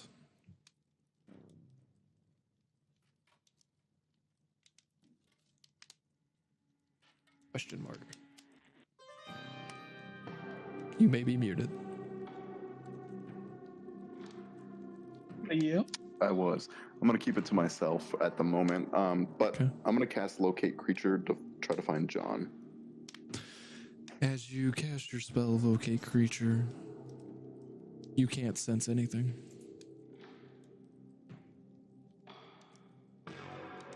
Nothing at all. John's... Right. I'm going to share with the group. John's not near us. Of the two bigger presents, which one was the biggest that I felt? The one to the west. I'll share that I felt the presence to the west that felt very powerful. It was demonic. That might be where he is. Anna, knowing that to the west is where you saw that huge mountain-like structure with the smoke billowing out of it. Go and look that direction. If we know something's powerful, maybe it's captured them.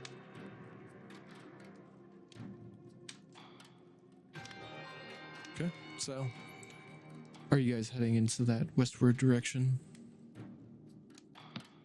Guess we're off to see a demon.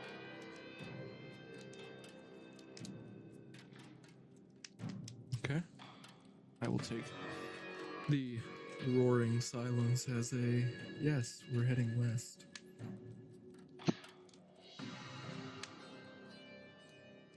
So, as you guys kind of make your way in that westward direction, I will grab Leo and use him as my placeholder. You encounter many, many, many more trees, almost like a completely decaying forest. You guys travel, you see a pond off to your right-hand side to the north that seems to have a little island in the middle, also full of those dead foliage. And as you get closer and closer to this mountain-like structure, that smell of fire and brimstone just piercing through every orifice of your body. It feels like the scent is so strong, it's kind of messing with your head a little bit.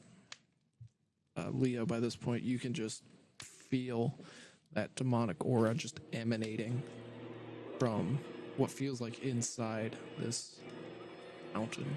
Mm-hmm.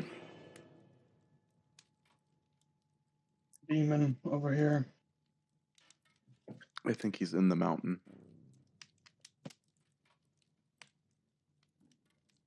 What would you guys like to do? I'm gonna look around a little bit more closely. Try not to be too focused on the mountain to see if there's anything in my surroundings that might be of interest. Same. Just look around. Perceptions for you two? It's my favorite. Leo and Neptune, what are you doing? 13. That's an 11. Julio's Guess not I- doing anything at the moment. Okay. I What was guess your I'll initial? hop up on the carpet and get higher up and look over everything. Okay. Makes you feel So- any better. 3. That would just be a 3 for me. Yeah, my perception's +8, which is nice. But it didn't help that 3 very much. What do you mean? Oh. It tripled it. With Almost. Still only an 11. 13 and the 11 on the perception checks there. Both of you kind of encounter the same thing roughly about the same time. To the north a little bit looks to be a abandoned camp. Seems the fire's probably put out shortly before you guys probably teleported to this plane of existence. Roughly about 4 or 5 hours before you got there. Well, watch the mountain, make sure that there's nothing suspicious that happens with it. I'm gonna go look at this site over here, see if maybe this is John and Traston's. Okay. Just give me a investigation check to see if you can find any clues. Also, with your guys' perception, you turn around and kind of notice Neptune hopping on a carpet and heading to the top of this mountain. It was 8, and then it rolled over to a 20. Oh, yeah. Here it did. We'll get to you in a second. Neptune. Climbing up the side of this mountain, so to speak, billowing smoke from the top. From your time, it resembles a volcano of sorts. As you get up to the top, you notice kind of a clearing in the center of the smoke. the smoke itself is just kind of spiraling in the center and getting wider towards it as it gets closer and closer to the higher atmosphere levels, almost resembling a tornado type structure from this mountain. As you fly into the center of it, you see a very bright, dense red glow inside this volcano mountain. So, what would you like to do? Does it resemble of like a portal that we would just put in? It does not look like a portal, so to speak. Okay. It's just hard to see initially without looking a little bit closer.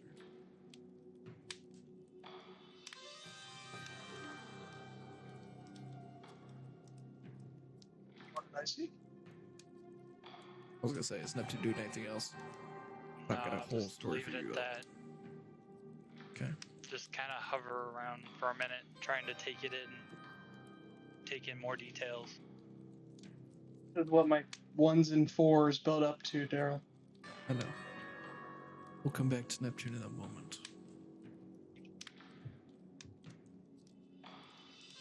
So, Elrid, looking around this encampment, seems to be abandoned. You start to look at a few of the tracks and the other various little nooks and crannies that are in this specific location. You start to notice few familiar habits. You see little tufts of fur. See 2 pairs of footsteps, much smaller than the other. The other seems to be a little bit deeper and a little larger, similar to style. On the back of the rocks next to the assume that they were using the rocks to prevent somebody from sneaking up. Layout of this current location. You see little bits of fine energy just kind of off the rocks. And a slit inside the rocks. It looks like it mirrors the spear that is on Traston's weapon. To see if I notice where the footsteps went off to. Do they stop there? It doesn't look like they left. You don't see anything leading away. You don't see anything leading up to it. Footsteps themselves just seem to be right in this location. I'll check each of these rocks as are just right next to this campfire and make sure that there's not anything hidden there. Okay. Using the previous investigation check, it looks like there's a little alcove here where they probably set up a small little base to have John kind of huddle in while Traston kept watch, taking his rest, trying to protect him as best as he could. Nothing else seems to be out of the ordinary other than that one little gouge in the rocks that seems to be getting that divine energy.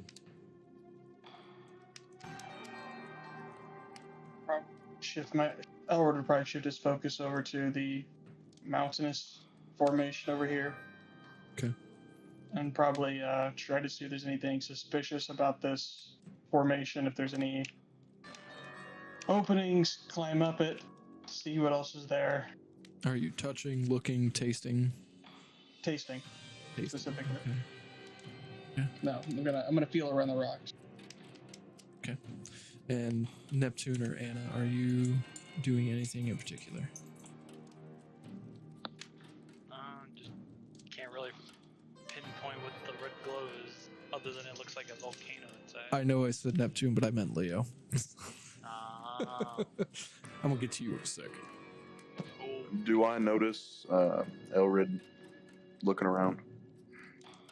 You do see him kind of over at this encampment.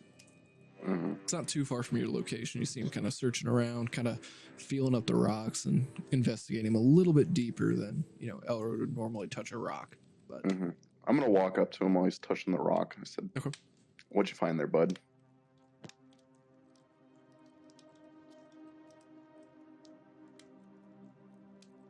Elrod, would you like to communicate what you found? Well, I didn't find anything over here yet. You stopped before I got to touch it. Unless he's talking about the No. alcove. He's talking about the alcove, I think, right? Yes. Okay. Yeah. I found a small space, a small opening in the rocks there. It looks like there was maybe a fight or a struggle. Treston's spear seems to have pierced one of the rocks, but it's not there. I don't see their footsteps in the sand going anywhere else.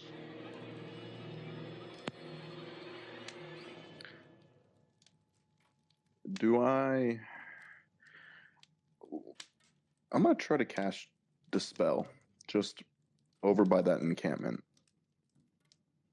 Okay. Dispel magic. Yeah. Okay.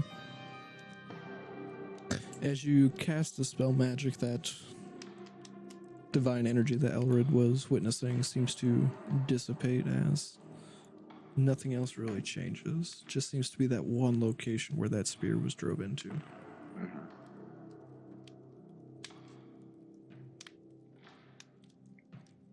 So, is there anything else you would like to do? I look at Elrid. Didn't he have one of the carpets with him?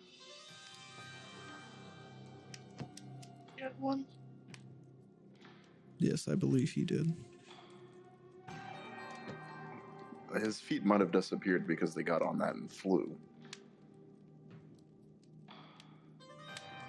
Why would his spear be shoved into the rock? Wait, was the spear still there? The spear was not there, just remnants of the divine energy that it exudes. Mm-hmm.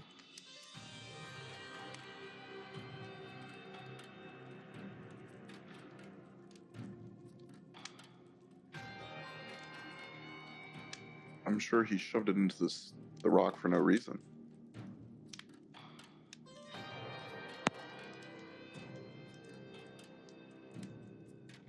Should probably check out this area. If it's expelling some sort of demonic presence, we want to make sure that they weren't attacked. Their camp was awfully close to this. Okay.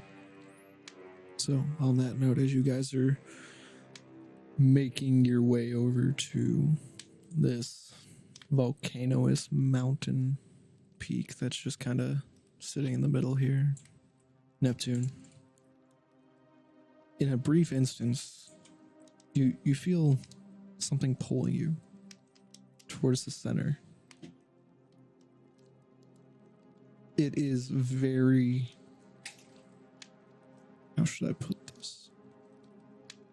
It's a very strong presence. Seems to be evil in nature. Just kind of guiding you towards the center. You have felt this before. Back before you were placed in the tree.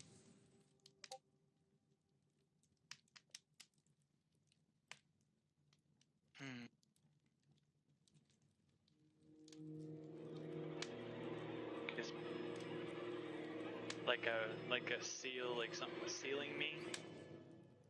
Like when I was sealed into the tree, or Similar to what you were investigating.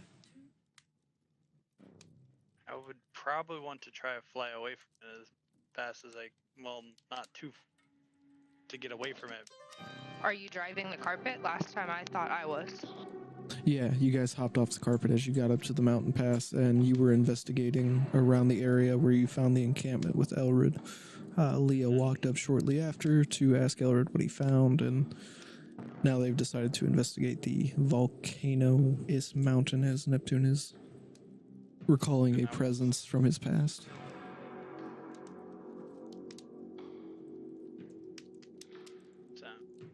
yes, try and get away from.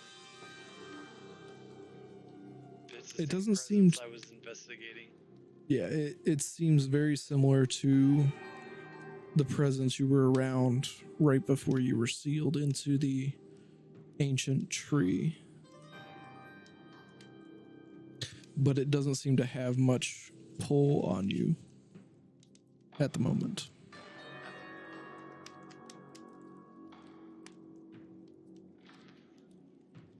Is there anything you want to do while you're up there?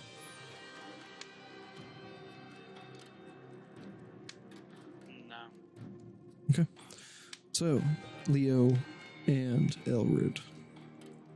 I know Elrid would like to investigate the mountain. Obviously, by taste, he would like to eat the rocks. That's the purple thing. You gotta make sure that there's a food source around here. Good Correct. minerals. If I start hearing crunching, It's gonna be my teeth shattering on the rock. Mind your business.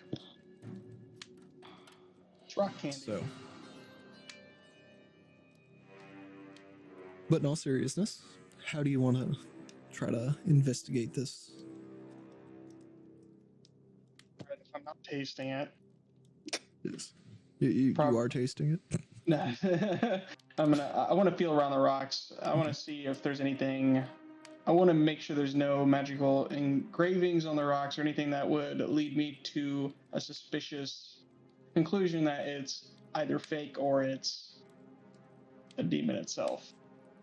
From my past knowledge and stuff of being at that school, do I recall any stories of a demon living in like a mountain like this? You don't recall anything about a demon in a mountain or anything along those lines. Based off your assumptions, you know there are multiple layers of the Nine Hells. Based off of the lay of the land and the description of it, you seem to be in Avernus, the top layer, the first layer. Okay. As this mountain was mentioned in the writings, but you cannot recall the name.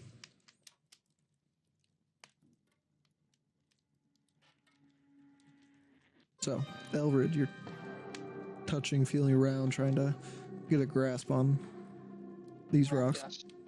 Okay. As you place your hand on the side of the mountain, your vision just goes black as you start seeing images of this very large, very powerful demon. His somewhat sunken in face, large horns coming out the top of his head, going almost directly straight to his right and his left. Seems to have very large wings, probably somewhere between a 30 and 60 foot wingspan off of your estimations. And you see him essentially terrorizing this city as you see different versions of Ganassi kind of running and spreading out, trying to get away from this creature. Horns resemble trees by any chance? Horns do not resemble trees, unfortunately. No, These no have some fear. structure. No fear this time around. Correct. All right. As your vision starts to come back, and you kind of blink a couple times to make sure you're seeing what you're seeing. Do I see the Ganassi anywhere around me? You did not see him. The last time you noticed him was when he hopped on the carpet and flew straight up. Walk to wait, where's Anna? I have to go grab a character model. Oh, you just left me. Boop. Where did I go? Where you are. You're gonna what? I'm gonna look at Anna and say, when I touched the stones, I got a vision of a very strong demon, and it was terrorizing a group of Ganassi. They weren't all the same as our water one, but Oh, so like what? Airbenders, firebenders? I mean, Well, everything changed when the Fire Nation attacked. But fucking Fire Nation. I'm not really sure what to make of it. This is a vision of the past. Based off of your understanding, you don't recall a Ganassi civilization in your current time. I should probably let our waterman know what I saw. Do you think that's wise? Might be good for him to know because maybe he has some clues as to what happened. Maybe it'll bring something back to him. Might upset him and make him do something stupid. Nah, it can't get any stupider. True that. Alright. Go on ahead and tell him. First time I saw him was he went up the mountain. I wonder if he touched the rocks if he would get the same feeling you did. Anna's gonna put her hand on one of the rocks just to test and see if she can see the same thing that Elred did. Okay. So, as you place your hands on the rock, you see that same demonic figure, that sunken in face, the horns jutting straight out, that large wingspan. As it looks to be destroying a monastery. Looks very similar to the one you guys investigated when you found the Death Tyrant. As it is throwing fire and basically mercilessly killing the Ganassi race.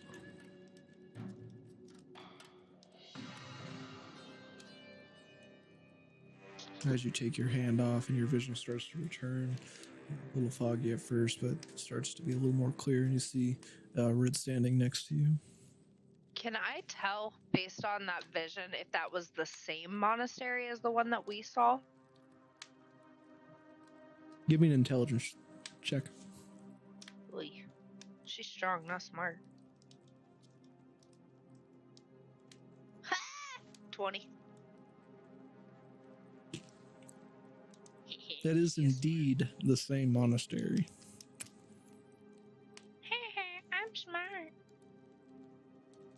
So she's basically just going to communicate that to Elred. She's going to explain exactly what she saw and tell him that based on what she saw, it's pretty obvious that it was the monastery that they had recently visited on the other continent of the place whose name escapes me.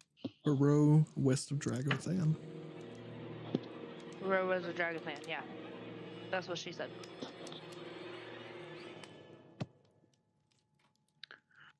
Am I there for this conversation? Yeah, you're standing nearby. Okay. Then she communicates it to Elred and to Leo and says, I have a feeling that our Ganassi friend might be in danger. And he flew up above. Yeah, didn't say he was smart. We should probably pull out the carpet and try to follow him. Does he have the fastest one, or... He has the largest one. Oh, okay, so we should be able to catch him quick. It'll move at half speed if all three of you hop on yours. Yours is the smallest. Right, but if it moves at half speed, isn't that roughly the same speed as what his normally moves at? I think there's a 5-foot difference in favor of the big carpet with less people. So, pretty close to the same, yeah. Alright, are you guys okay with trying to find him? Keep him from dying? He might have some clues as to what happened. Daryl, Yes. if I cast Reduce on myself, would I weigh less? Yeah. Yeah, you'd weigh about half. Would that help the carpet be faster? I believe the weight limit on the small carpet is 300 for it to move at full speed. Anything over the 300 is going to make it move at half. Okay, so So- who weighs more, you or Elred? Both of you. I mean, even with you guys subtracting each other's weight, I think it's still going to be over the 300 limit because you're, what, 115? Elred's like 180. That gives you like 5 pounds of grace. Right, that's what I'm saying. Which one of you is heavier? Probably definitely heavier than little mage boy over there. How much are you, mage boy? 185. Man, y'all thicker than a snicker. Alright, so you guys are about the same size? I guess we weigh about the same. So that really doesn't matter. Yeah, it doesn't help. It'll still be slightly over. Which isn't a big deal. You haven't seen Neptune move in a while. Last you saw, he kind of disappeared into the smoke at the top of the mountain there. Yeah, he decided to go it alone. Splitting up the party. Alright, let's go. Okay. As you guys make your way up to the top, lying on the carpet, Neptune just kind of seems to be sitting there, looks to be deep in thought, kind of peering down the center of this pass here. Does it look like there's a stairway or anything like that? Does not look to be a stairway at all. Looks to just be a hole in the top of the mountain.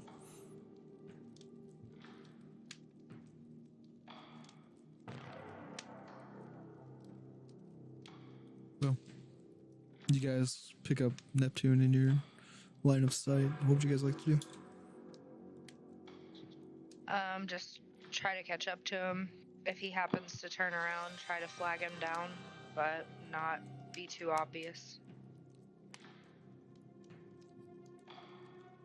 Okay. There's plenty of room to stand on top of this mountain, right? You're doing what? I said there's plenty of room to stand on top of the mountain. So if I Yeah, was it seems to get be flat near the top to where you guys can kind of stand on it freely.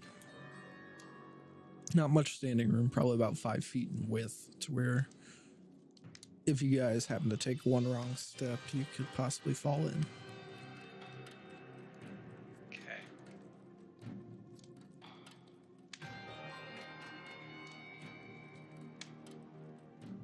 So, I guess I'll step off and see if maybe the others, like the other two, Tristan and all that, didn't try to climb the mountain and try to hide up here from something. with the jaggedness of the rocks, it doesn't seem like it would be something that's climbable. It's very awkward. They're not evenly spaced at all. There's not like many places for an individual to grip their hands. All right then. So do I see the others come up to me then, or? You do pick up the other party members are now kind of floating near you on their carpet, a little bit above you, as they see that clearing in the smoke tornado, so to speak, as you guys can all see each other pretty clearly. Okay.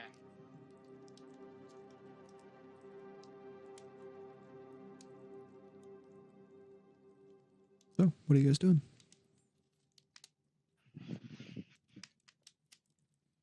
Oh, looking in it, it just appears to be just a regular volcano. Give me a perception check. Actually, investigation. Give me investigation.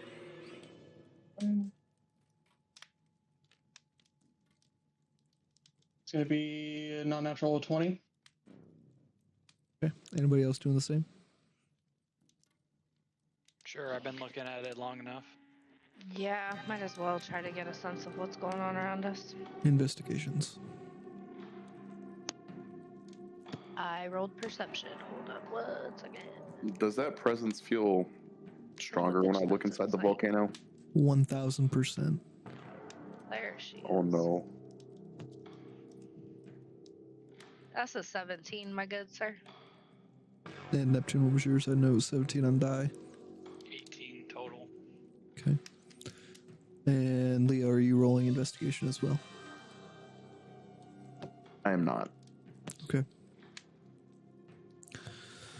So, all three of you looking into this seemingly volcano-esque structure, looking deep within it, illuminated by this dark red demonic aura, seems to be suppressed by the rocks around it. But looking directly at it, you see this red crystal almost encompassing everything within the mountain itself. And inside that crystal, Elrid, Anna, Neptune, you all recognize the creature inside. Elrid and Anna, you recognize it from the visions that you received shortly before climbing up here. Neptune, you recognize this from your past, right before you were sealed within that ancient tree. Neptune being the only one who knows this creature as Alvamath, as he is still currently sealed within this crystal. Leo, Yes. do you have any idea what this is? This is the thing that I saw a vision of right before we came in here. Does Leo have any knowledge on this? Leo does not have specific knowledge pertaining Do I to have the creature. Flashbacks of the times that I was investigating it? You do have flashbacks of the demon reaching towards you, uttering some incantation you couldn't understand as your body was being encompassed by bark, tree, and just kind of locking you into place and slowly drifting out of consciousness. And I know his name. You know his name because you were investigating him right as you were being sealed. And you do know him as Alvamath. So when I ask Leo if he knows what this is or who this is, do you respond? Yes, I was going to say, this is Alvamath. This is the one that locked me in the tree during my time. Leo, is there any way you can send a message?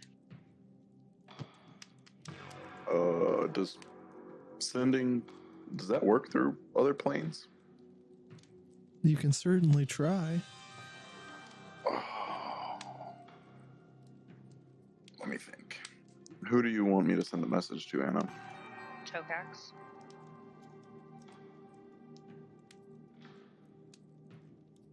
What would you want it to say?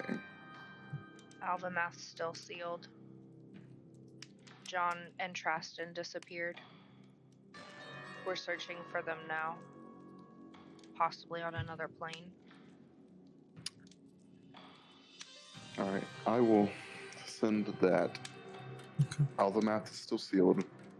Traston and John are missing. We are searching for them. To Tokax. Okay. As you expend your spell slot and you're waiting for that urgent response, nothing seems to come through. It's hard to say whether or not sending works or if there's just some delay between the messages and the planes, but you haven't received a response in about 5 to 10 minutes. Still no response, Anna. Well, there's not much that we can do. He's still sealed, which means we need to find Traston and John as quickly as possible and get out of here and close that portal so no one else can come and let him out. Would I know how he got sealed? Didn't. No, because at that time you had already been locked in the tree. You do not Wait. know of the sealing. When we found the symbol for him, didn't Tokax tell us that he had been sealed away? Or did he Yes. just say he didn't know what happened to him, but they hadn't heard about him in a long time? He did say that he was sealed away, but he does not know the individual who performed the sealing.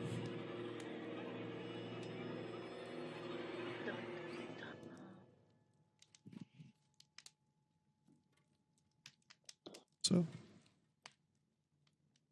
what are you guys gonna do? Well, there doesn't seem to be a sign of them here, so maybe we should try to find them and quickly make our way out.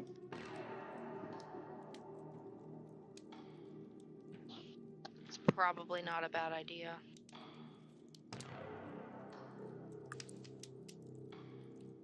Okay.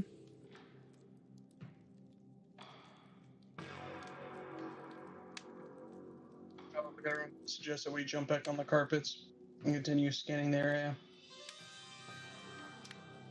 I would have to agree.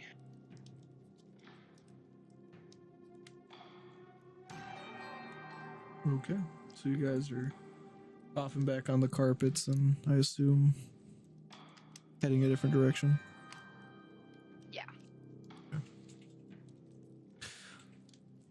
So you guys hop on your carpets, make your way back down the mountain. Which way are you guys wanting to go?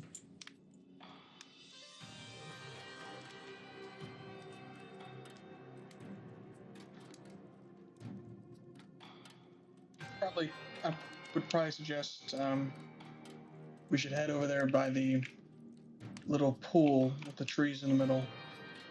See if there's anything that could be of interest. Okay. All opposed? All for?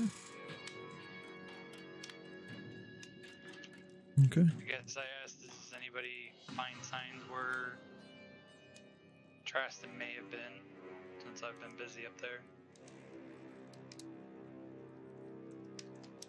Campfire over here. I point over to it. It looks like they were here shortly and then left. We Or can't were taken. prove that it was them. Most signs point that they were here. The holy power that radiates off his spear was left in a rock. Looks like it was stabbed into the rock, and there were smaller footprints and larger footprints. My best guess would be that they were here. Whether they were taken by force or they left of their own volition, I'm not sure. There's no sign of a struggle, like them being dragged off. They were dragged off, but it looks like his spear is stuck in the rock for some reason or another. I don't know if he placed it there just to hold or if he was trying to fight something. And it sounds like he won the fight.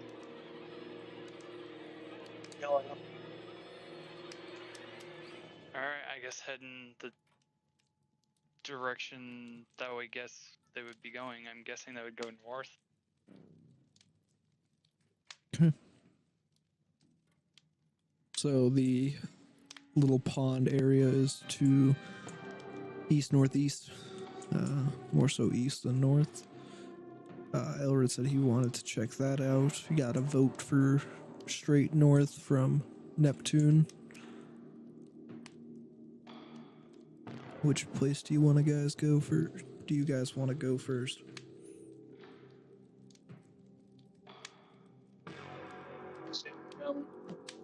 Oasis-looking area. What makes you want to search there? It's like a place where someone could hide. Wondering if they went there to hide from something. Daryl, was that oasis close enough to where I cast locate creature earlier? Yes. He's not there. Your spell works here. I'm wondering if they wouldn't have followed the canyon walls so that way he wouldn't be ambushed on all sides. So I feel like he would try to proceed following the canyon walls.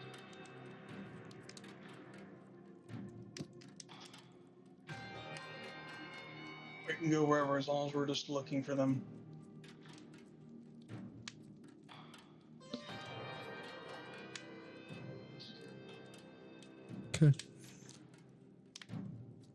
So, do we want to follow the canyon walls or go investigate the pond? Say the canyon walls. Okay. So, as you guys start to make your way north following the canyon walls, Neptune, as you get further away from that volcano, you hear in the back of your mind, I will be back, Ganassi. Sure, you will. Maybe it's not good time to upset. Soon, I will have my revenge. Is Neptune explaining any of this to the group? Up to Neptune. I guess how would I explain it would be is I guess he knew that we were there. Or at least he knew I was there. And he had to tell me that he'll be back. Your back is right there. He's a little tied up, I think.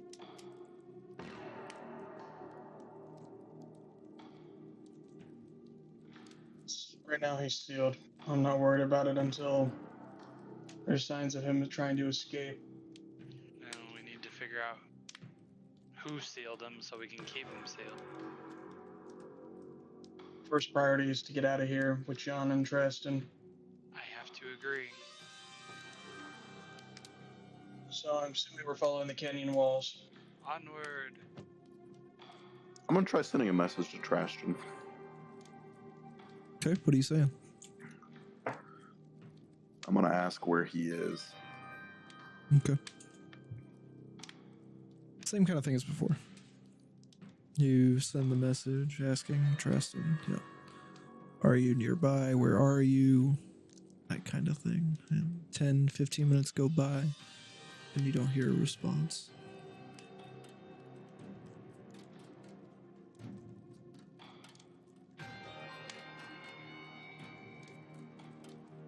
So,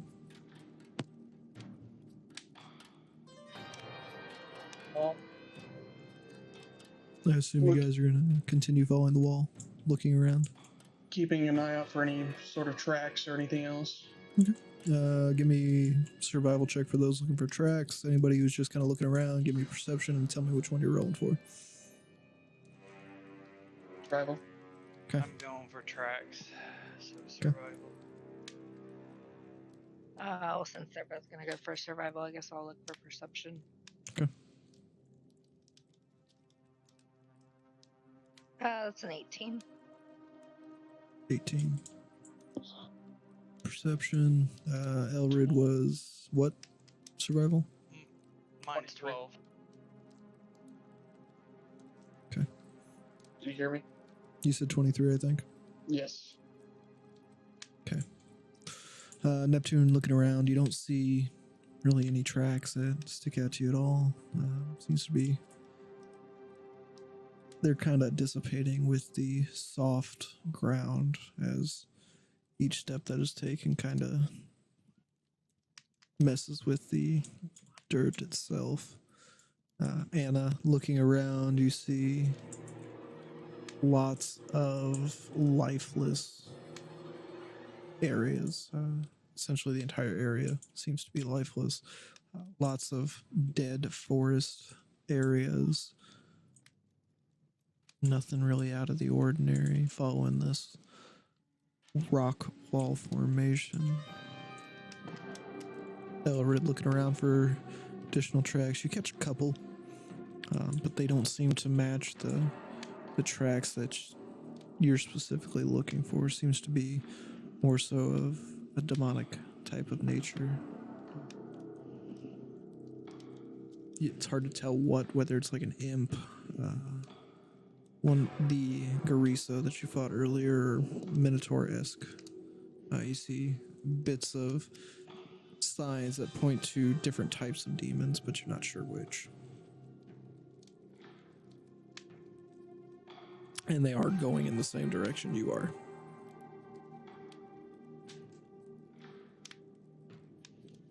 So there's tracks, demonic nature following this path.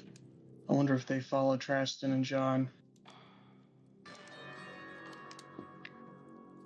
Anna's gonna look at the tracks and see if she can't try to use some of her vampire hunting skills to try and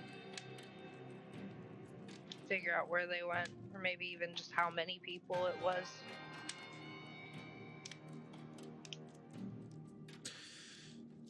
You can see about 3 or 4 different unique sets of tracks. They seem to have been like stepping over one another or running in a single file line.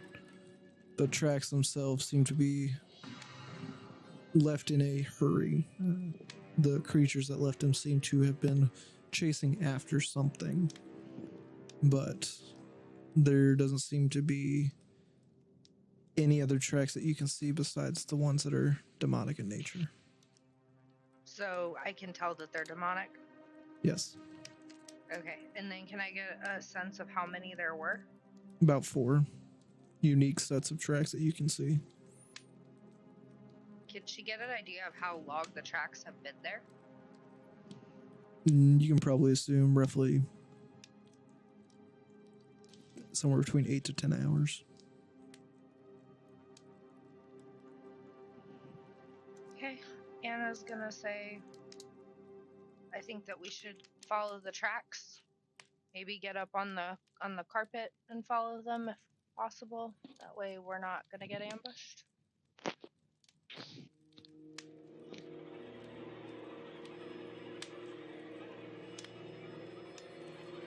Okay, so you guys are gonna continue following the wall. Are you guys on foot or are you on the carpets? Figured it would be on carpets. Well, for the track investigation, like, you gotta be on the ground. So, True. Anna's gonna pull out the carpet and Okay. hop on. okay, I assume Neptune's gonna do the same with his carpet, just to keep the Yeah. load off of the tiny carpet. Okay. And then Anna's gonna scout ahead. Since she moves faster, if there's only one person, she's gonna see if she can't try to catch up. Okay. So, moving along the walls, Anna, go ahead and give me another perception check just to look over the ground you're covering currently. Following That's along a as well. 13. 13. Okay. Looking around, nothing seems to be sticking out aside from there is one tree just kind of standing by itself. Well, not standing anymore.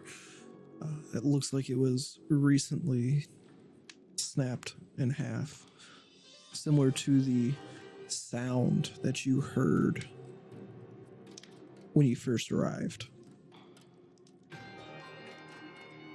It's probably 300-400 feet away from your original location.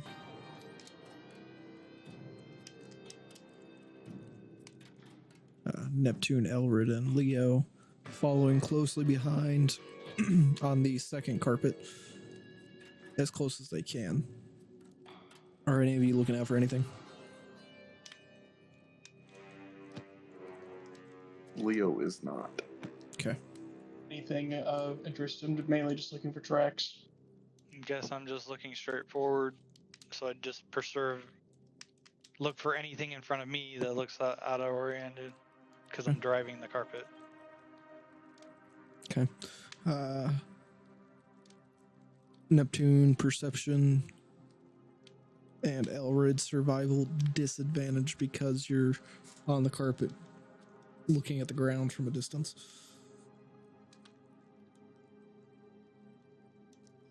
You ain't see shit, buddy. Another 12. 12. Looking ahead, you see Anna zooming along, moving very quick in comparison to the speed that you're traveling, but you managed to keep eyes on her and kind of follow the path that she's taking, just kind of easing along the rock wall formation. She manages to get across the river at the widest berth using the carpet and seems to have ran into the quote-unquote end of the canyon wall as it takes a sudden turn to the right, as I'm trying to shift all you guys over to the edge of the river. And you guys can see Anna on this other side near the edge of this wall facing cliff.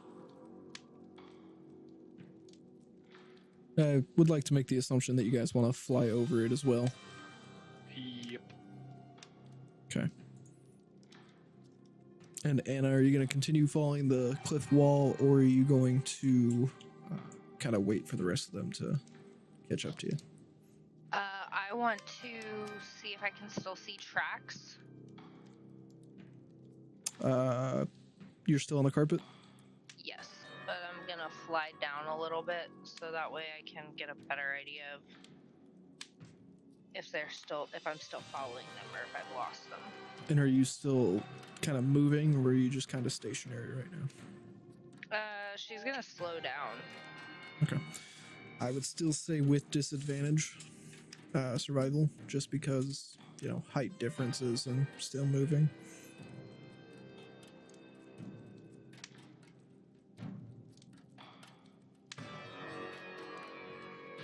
You said survival? Yes, survival disadvantage. That's a natural 20. What's the other roll? 10. First one was a 28. 10 total? Yes. Okay. You went from real good to real bad. So, looking down at the ground, as you're a little bit closer, it's a little more clear. You do see two sets of essentially footprints. Seems to be stationary around this area here. One definitely seems to be smaller than normal, similar to a child's footprint, and then you see a little bit larger of a footprint. And another encampment over here to the right that seems to be out of use, but used pretty recently. All right, Anna is gonna look around pretty intently, and then she's gonna land near that encampment. Are you looking around before you land? Yes. Okay, give me a perception check. By this point, the other three have caught up and are pretty close to you. So. That's a 19. Okay, perception 19. The other three. Looking around, you do see the same encampment as Anna's kind of got her eyes focused in that general direction. What would you like to do?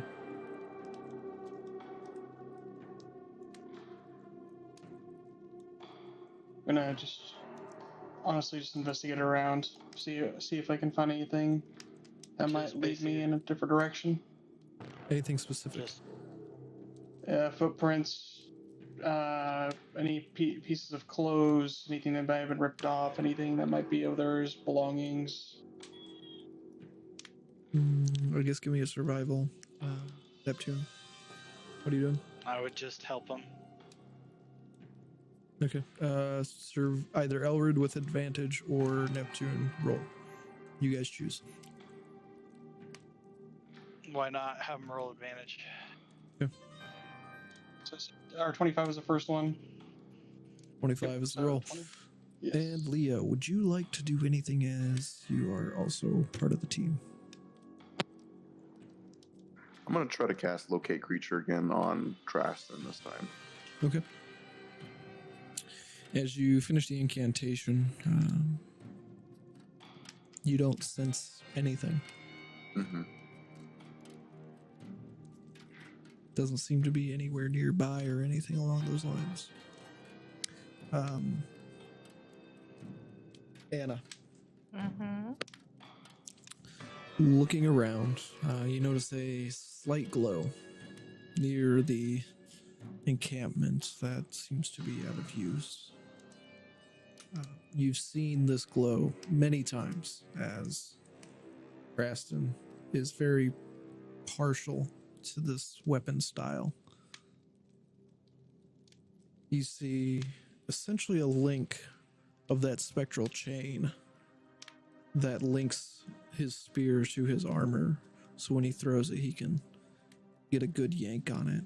You can only assume that being on this plane, the spectral aspect of it doesn't dissipate immediately, as you see that broken link kind of laying on the ground there.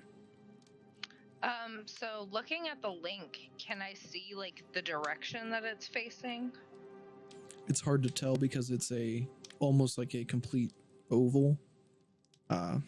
Part of it is broken off, so that corner of the ring in the bottom right hand corner, where if you kind of turn to 0 on its side, it has that bottom right quadrant kind of broken off of it. But as for a direction, it's hard to actually make out what direction they would have been heading. From what's left of the camp, like the campfire, can I tell how long it's been out? Probably about 3 hours. Not long.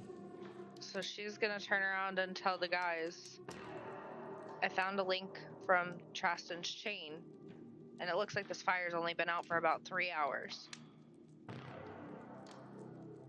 Do I notice any footprints? Any more heading a specific direction? And I'm going to get to that with Elrid and Neptune's survival. Well, Elrid's. Looking around,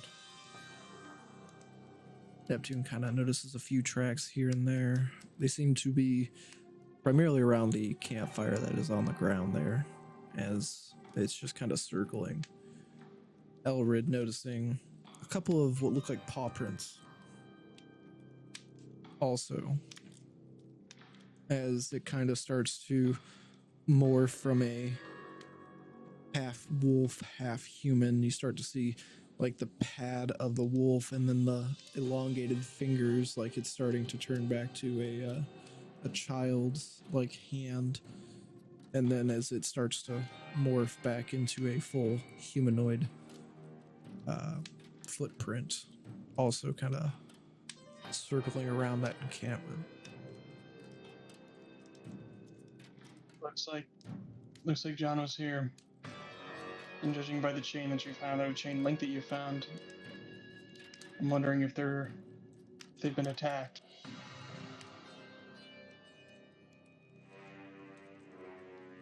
Judging by the demons' footprints that were also following on this path, I would assume that much.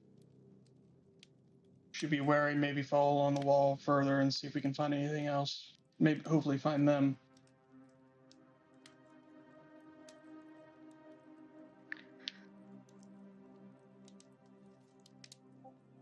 Okay. If they were attacked, then they were probably outnumbered. What did you say about John's tracks? Elrid or me? Elrid. What did you say? I said, what did you say you noticed about John's tracks?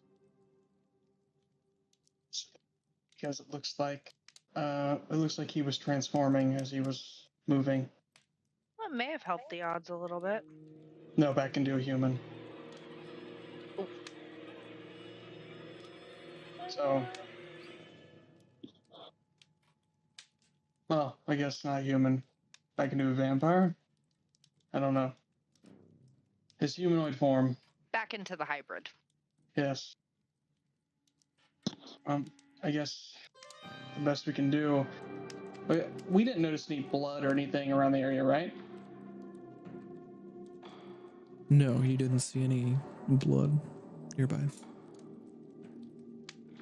So I would assume they were attacked, but I don't see any signs of someone bleeding or any kind of injuries. So I don't know. I think we should just continue to follow along this path and see if we find any more clues as to the whereabouts.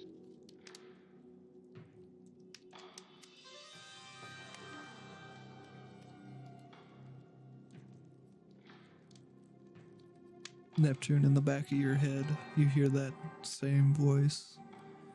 I know where your friend is.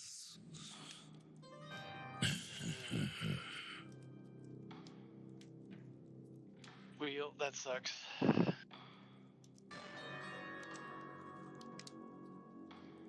He was captured. Alvamath wanted to let me know that he knows where our friends are. Ask him where.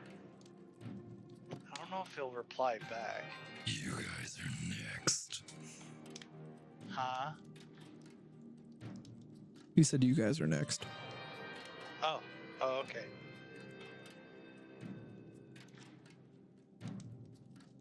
Are you able to respond back to him in your head? Does he answer you? I mean, so far it's just been like he's watching us. Try I to guess, respond back. So where are they at, Alvamath? They've been captured by my generals. Oh. Oh. You're just gonna have to keep searching. He says they've been captured by his generals. Doesn't mean he's telling the truth. Yeah, it's kind of what I was. Can I use, technically I'm not listening with my ears, but can I use my ear of deceit to find out if he's actually lying? I'm gonna say no because it is kind of a telepathy thing. He's gonna say no because it's more fun if we don't know. I mean, I just He's thought been it'd be funny. foiled, Daryl. What are you gonna do now? Oh, at this point, we don't really have anything else to go off of, and it did look like they were being followed by a demon. So if he says they were captured by his general, whether it be a general or another demon, it really doesn't matter at this point. We need to find them and make sure that they're okay.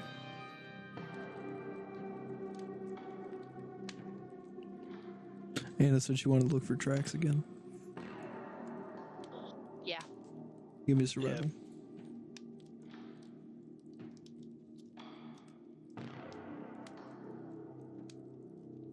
Yeah. 15.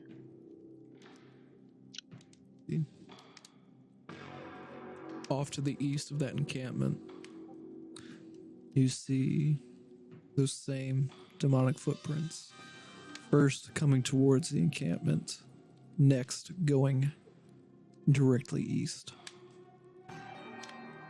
Based off of the positioning of that footprint, you can see that some of the hoof-like ones are facing towards the encampment, and then you see it kind of spin around and head directly east with a light drag mark kind of following like a straight line directly to its left of the footprints.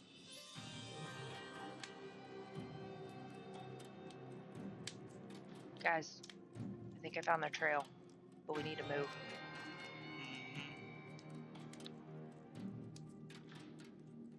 Anna's gonna get on her carpet and take off following the tracks. Okay. I assume you all are doing the same.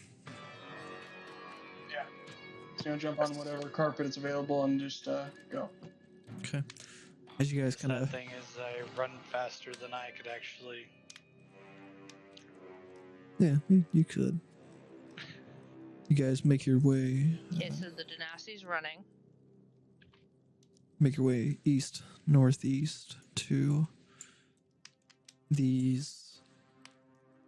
basically the end of the tracks, at least from what you can see, as the tracks themselves kind of turn abruptly into this almost hidden valley, cave type area. It's very dark inside, but walking in a couple feet is when you see these very large iron gates that have these winged metal carvings essentially lining the edges of the gates, along with the iron bars, about 4 or 5 inches apart. And as Elred walks a little closer, the gates start to kind of creak open.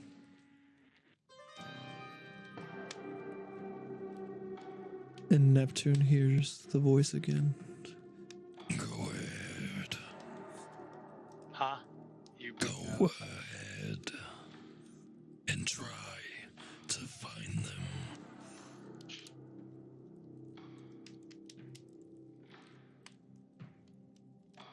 I For don't now? know. He says go ahead and try to find them. You said the gate's open now? Yes, the gate creaks open as you walk closer. Seemingly... what's the word? It opens essentially by itself, as it's very awkward, as nobody is near the gate. It just kind of opens, and behind the gate you just see a pitch black swirl, almost like what you saw in the river, where it's completely opaque to where you can't tell what's on the other side.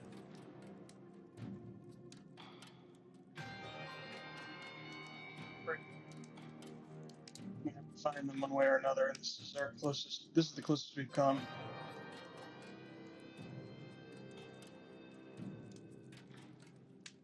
Go inside. You're gonna walk into it?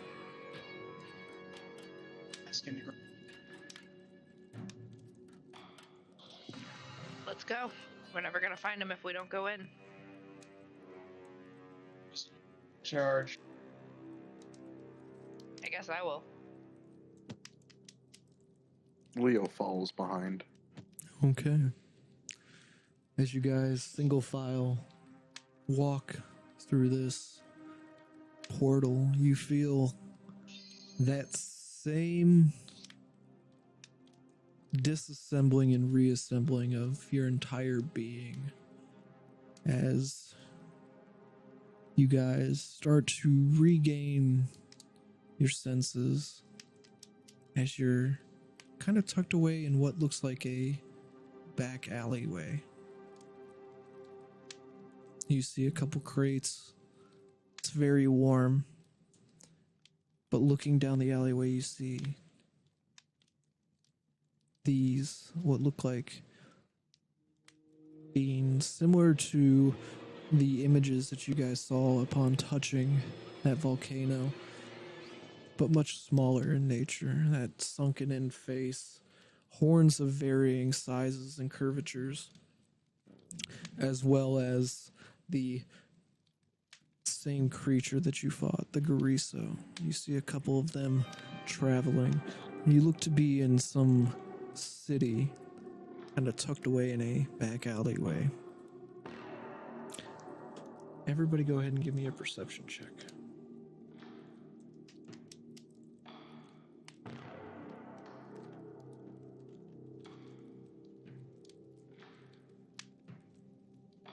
I'll see shit. It's a 6 for me. 6, 8, 12. 12. Mine's 26. Boom. Excuse me. The only one to see this is Anna, as she is keeping a very close eye on the street ahead. She sees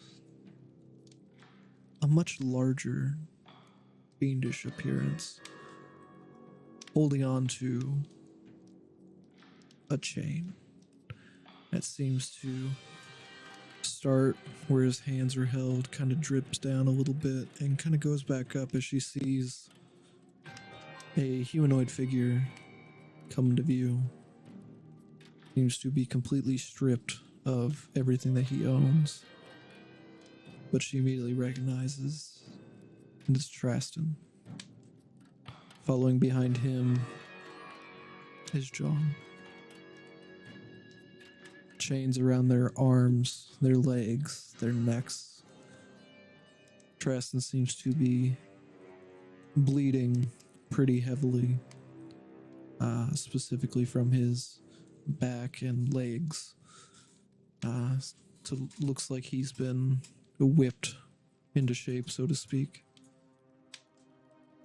as they continue their travel east. As soon as Anna sees and realizes it's Traston, she's immediately going to reach for her crossbow to try and shoot at what's dragging him.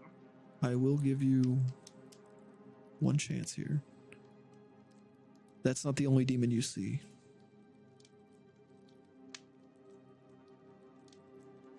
As you've kind of kept your eye on the road, you waited about 10 minutes, but you saw between 15 to 20 different fiendish creatures walking through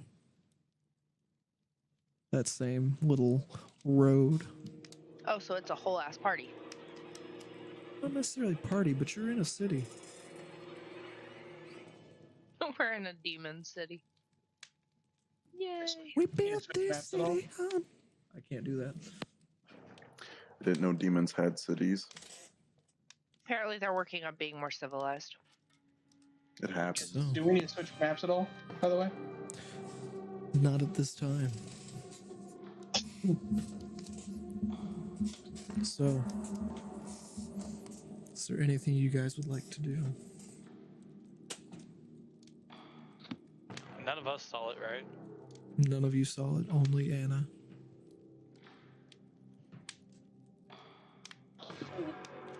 Guys, I saw Traston and John, but they're surrounded by about 15 or 20 demons, and it looks like all of Traston's armor's been stripped, and he's being dragged. And they roughed him up good.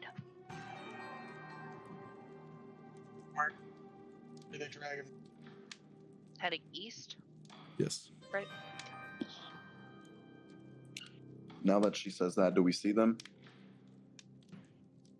As you guys kind of look up towards the alleyway, you do catch the ending glimpse of John in the view as he is continuing to follow as he's being pulled along in the eastward direction.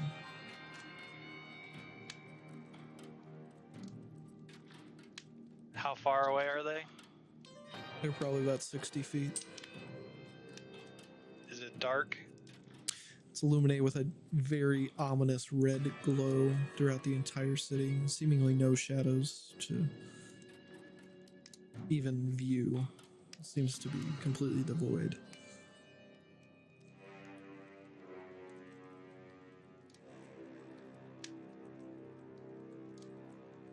So I got one shot, guys.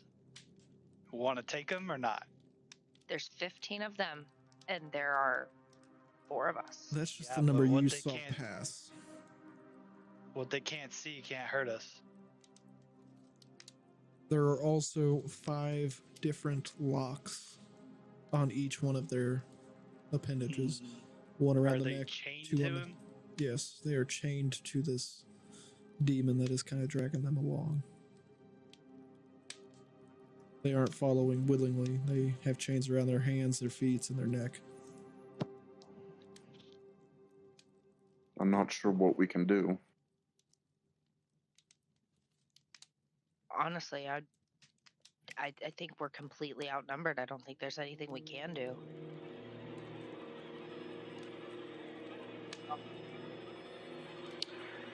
We have to I come up with a mean- plan.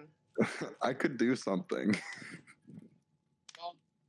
Can you banish at least 20? No. I could break something.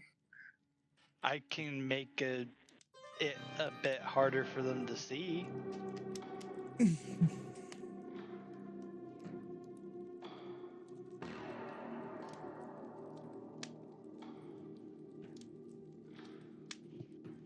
What do you think, Alred? You're being unusually quiet. save John and Preston, I guess. One way to do anything is we have to catch them by surprise somehow. There's enough dim light in the area, right, Daryl? For what? If I shadow step, No. Like I said, it's ominously, there's not really any shadows to even look at. well, I it's dim or see- it's dim or dark. Do I see any keys on their hips? Are any of them carrying keys? You didn't catch a glimpse at the one that is leading them on. Did I see any keys? You didn't see any keys on that larger demon. They could have been on the other side, you just don't know.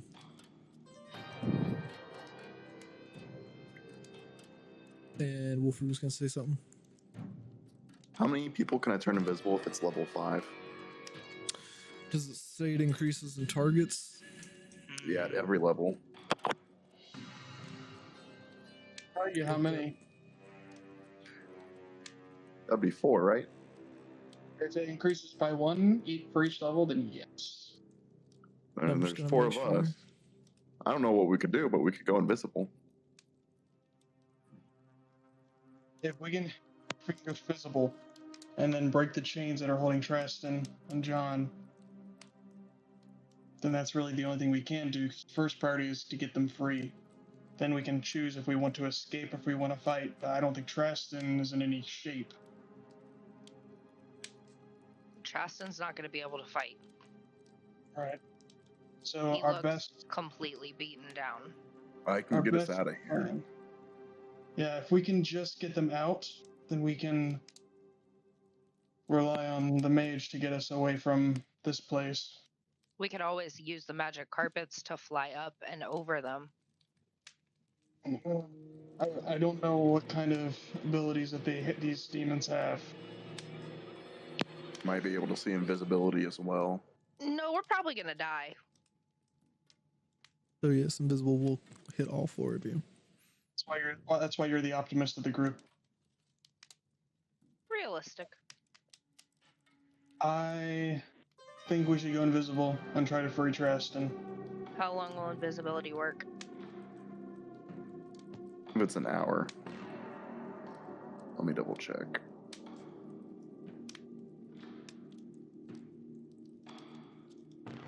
It's just an hour, yeah. An hour to get in, free him from his chains. We'll lose our invisibility if we attack out of that. If we do anything Or that can cast a disrupt spell. it. Yeah. So, what if we do this? Mage, do you have a 3rd level spell slot that you're able to use? I do. What if we go in, all invisible, well, one of us will attempt to break the chains, the other one, you will cast invisibility again simultaneously, try to cast it on Tristan and the person who's breaking the chains. I wouldn't need a spell slot anyway. I got the Staff of Magi. We can do that then. So that would at least, we'd have to time it perfectly. We have to attempt to break the chains. So the person who's the strongest needs to hit the chains as hard as they can to try to break them. And then from that point, you have to focus on casting invisibility as soon as Anybody got those a chains are pair of broken. lockpicks? Nope, nobody went rogue. Well, technically he went into rogue just later. I don't have these tools. Yep, never Yeah. picked him up.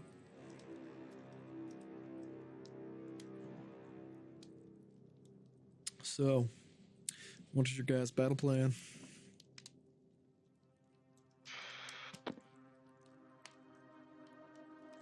Go invisible, run up, save little homies, dip out.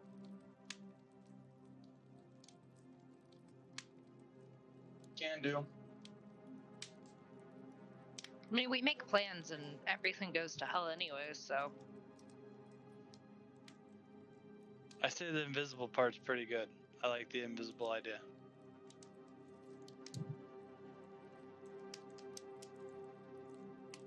we want, I can summon a mastiff from my robe of useful items and at least use it as a distraction. Maybe while they're wondering where the hell it came from, we can have some time to do that and try to get out unnoticed. The only thing that they'll notice is that the chains break, but they might be too focused on the dog to make a reaction. With as many chains as there were, I don't think that that's going to be the case. My guess is that those are probably pretty important prisoners.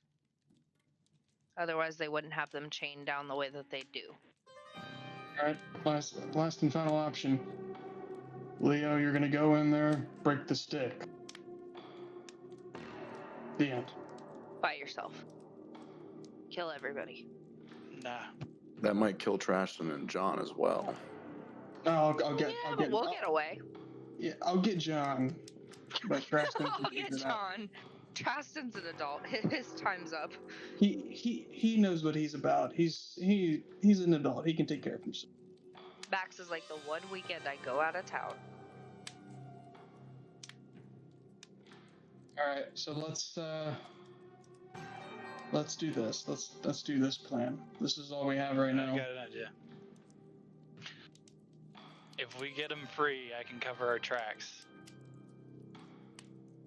Or I think I can cover our tracks. What do you pass without a trace? I have pass without trace, and I have darkness.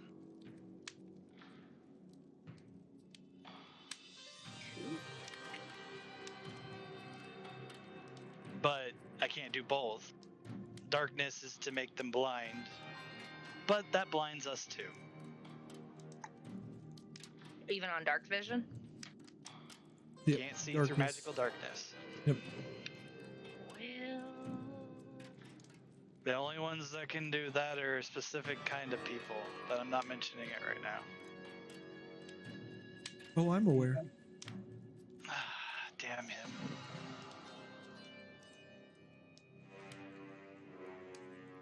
Get out of my head, Alvamath. I can hear you. All right. If anyone else has any ideas, speak up. Otherwise, let's do this. I would like to shadow step right next to them.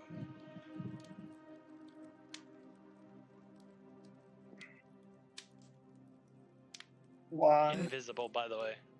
How are you invisible? I thought Leo was casting invisible on us. he hasn't done it yet. Well, that's what I'm Yeah. saying. I was waiting until you Or- guys told me to. We're Yeah. acting our plan, right? I think we're still planning our plan. I thought we were ready. I'm sorry. Not yet. Well, I did say that if anyone else has any ideas, otherwise let's go. So you Yeah. want to shadow step as soon as you turn invisible. You want to shadow step over, right? Yep. Okay. Is See if I there can enough find the darkness keys. that you can? Says as long as it's dim or darkness, I can use a bonus action to teleport up to 60 feet to an unoccupied space that I can also see that is dim light or darkness. All right, This let's go. objective. Alright, so I'll cast invisibility on all of us, level 5. And while he's doing that, I'm pulling out the patch of my robe of useful items and summoning the mastiff. Okay. You're doing that before, right? Yes. While you're chanting. Four. Anna's Well- just standing there with her big sword, like, let's go. Okay. So, go ahead, Daryl. Seconds after Elrid has pulled off his patch, a giant mastiff about 3 feet tall on all fours has appeared into view. Leo finishing the chant as everyone is now invisible. Neptune casting Shadow Step to the edge of the alleyway that you guys are currently in. No. What was the point of casting Shadow Step again? Get there faster. Get up to them. They were 60 feet away. They were. Yeah, I know they were. But what's the plan after that? You I'm have gonna wait try till and you get catch there. up to them. Right, but what's the plan after that? I'm gonna try and find the keys, okay? Okay, that's all I was asking. You didn't really specify why you were I'm shadow sorry. stepping. No, I'm you're gonna fine. try and get as fast and as quiet as possible up against them so I can start picking pockets. Stealth. Well, invisible. Sneak check. Sneak flip over. stealth check. He wants to feel him up. Got it. Sneak, stealth, sneak. I forget the mod. I call it Sneaky both. snake. That's right. It's I don't get stealth. advantage. They get disadvantage. That's a You get- 15. You will get advantage because of invisible. Oh, okay.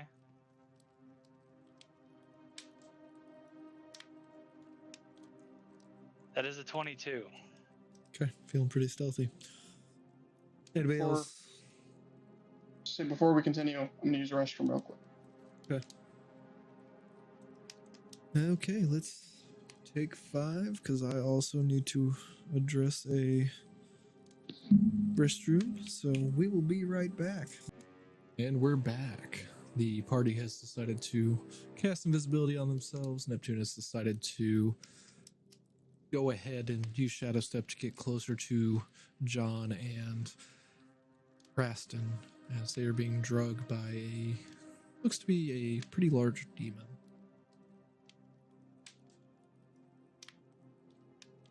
Neptune sneakily trying to follow the quote unquote unwilling passengers. Rest of you like to do.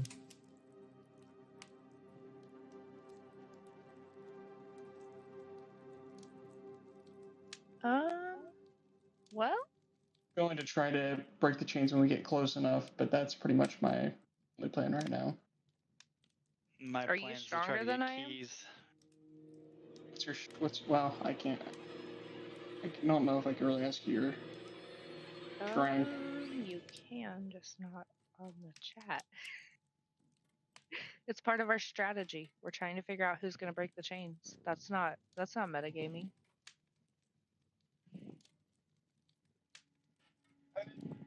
We're already invisible, so I can't really. Yeah, I don't have any spells that'll break the chains. You look. I have a giant sword. So do I. Yeah, so do you. So The the second chains you is getting broke. just So as the in-game knowledge, as you guys would take a swing on those chains, your invisibility would drop. Right. That's the idea. Okay, just making sure. As the chains break, Leo casts invisibility while the swing's being taken. How's Leo supposed to see you? Just asking a question. No, that's a good question. Yeah, no, that's valid. That's See, it. we didn't deliberate long enough. I mean, I'm perfectly fine with you doing that.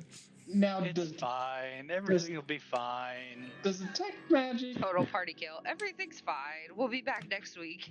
does detect magic see invisibility since it's a magic-based invisibility? Detect magic doesn't necessarily give you visibility to it, it just senses magic. You can sense where magic is. I thought you generally had a visual. Not particularly. It's more so of a sense. You can kind of sense that this is where a visual would be, but describing it as visual makes it easier to understand. If that makes sense. Okay, that's fine. I'm just gonna go. Mage, So do I see this are you creature anywhere around coming? here? We'll get to you in a second, Neptune. That's fine. Mage, are you anywhere around here? Does he hear me? I don't know. Wolfer, did you hear him? Wilford, Please did your stay. cat disconnect you? He No. didn't hear me. I said, Mage, are you anywhere near me? Am I near him? You're still pretty close to each other, probably within 10 feet. All Stay right, in the I'm near alleyway. you. here's the plan. On the count of 3, I'm gonna run up and I'm going to break the chains. I need you to follow behind, and as soon as we reach them, I'm going to take a swing. So get ready to cast invisibility on us. Okay.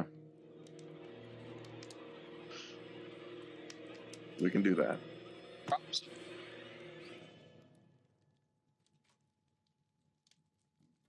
Problem solved until it's not. Okay. Problem solved until DM, who's been listening this whole time, comes up with whole new problem for us to figure out. He's working out in his head. He knows it's going to go horribly, horribly awry. Oh yeah, I already know what's gonna happen. So, Neptune, Yeah, that's the scary part. can you see them is the question. Well, can I see the creature that's dragging him? What is the creature? Is it the same goat thing we just kicked? It is not the same goat thing. It kind of looks similar to Alvamath in feature-wise. It's got that sunken face. It's got a couple of horns. Seem to be more curled than what Alvamaths were. And seems to be a little bit smaller. Probably somewhere in the 15-foot tall range. Okay. It does have wings as well. You do... Okay. You're able to recognize it because you can see the itty-bitty child of John and Traston being pulled along. Anything else following him, or he's just really by himself? On an initial glance of the current location of where you're sitting or standing, this seems to be almost a marketplace. You see probably somewhere between 50 and 100 various demons of different types, different shapes, different sizes being kind of walking around, checking out wares, checking out other quote unquote passengers that are unwilling to the area. Okay. Alright, that being said, I guess I'm gonna try my best to sneak up to his side and see if I can see keys.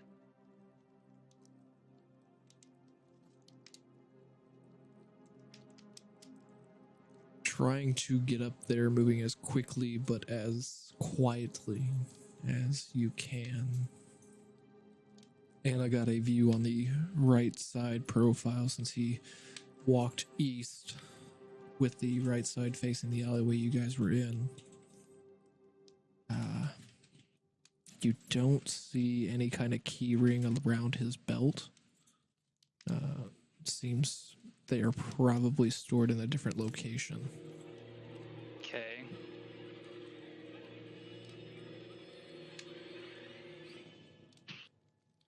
The other three individuals, Elred, Anna, and Leo, what are you doing in the meantime while Neptune is doing his investigations? Gonna get to Leo. Mage, let's observe them for now and see if we can find a chance where there's less demons around. Okay, that makes sense. I'm following behind Elred and Leo. Well, Are you forming a conga line or like? Oh. The problem we have right now is we can't see each other, so... Okay, well then I guess I'm just gonna go Should've in tied that a rope. general direction. We should have tied a rope to each other. We really freaking should have. I don't think the rope would have been invisible. Everything on your person is considered invisible as you cast invisibility. As long So as you it's wear around your waist, uninvisible, rope just floating there, and then around your waist. So, Mulligan? There are no mulligans here. I just imagine a floating rope just flying through the air, and the demon's like, no, we see those all the time. Dang imps playing tricks on us. Damn it, Carl, why are you doing the floating rope trick again? Is that goblin Grumgur around here again? Grumgur? So, Okay. So So- no keys. I'm just you gonna didn't see these. I'm just going to move my hand. So I don't turn invisible if I just move my hands around to touch, right? Correct, but depending on what you touch can alert certain presences. Okay. So I'm gonna reach around to see if I can find Anna and Leo. We're gonna give Leo a reach around. Well, if that happens, it happens. Please I- don't I touch can't my control normal it. square. I can't control what I grab. I'm just trying to figure out where they are. Give me a perception with disadvantage. All of the demons are alerted as Leo just goes, "Hey, don't touch my front tail." Well, I was fucked either way, I guess. Natural 1. Woo. Oh, Feels bad, man. Oh, Leo's gonna feel something. Pepe hands. As you're kind of feeling around, Leo, give me a perception with disadvantage as well. All right.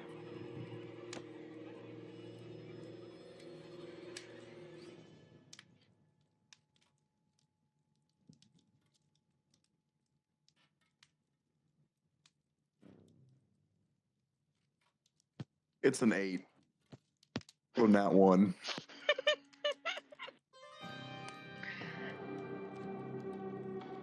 This Can is I why tell I that love he's Dungeons and trying to Dragons. Can I tell that he's trying to reach for me? As Elrid is feeling around sightlessly, reaching anywhere he can, not remembering how much taller he is than these other party members, hands a little bit lower just to make sure he can kind of make sure he's got a good grasp on things, if you will, as he grabs onto what he believes is Leo's staff. Oh.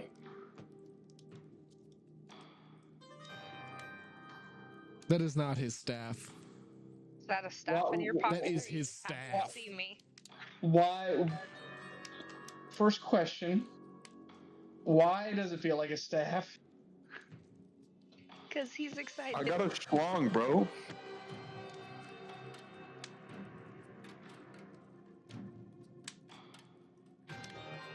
Elrid has yet to let go. Hey, buddy. You know what That's not my staff. Why does it feel like a staff? I can't tell you that, bud. I don't think you've ever held a staff before. I just let go. I just go, But at least I know where he is now. Reach my hand back out. Please A look at little bit higher. He's gonna try again. little bit higher as Like- you touch a spherical object. No, higher. Higher. Those are supposed to be lower, Daryl. What's Not wrong more with than your the staff. anatomy?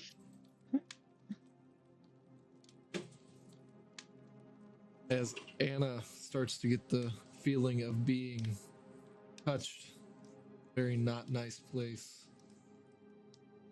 Anna's gonna instinctively grab his hand and squeeze so hard. I reached in the same direction. What?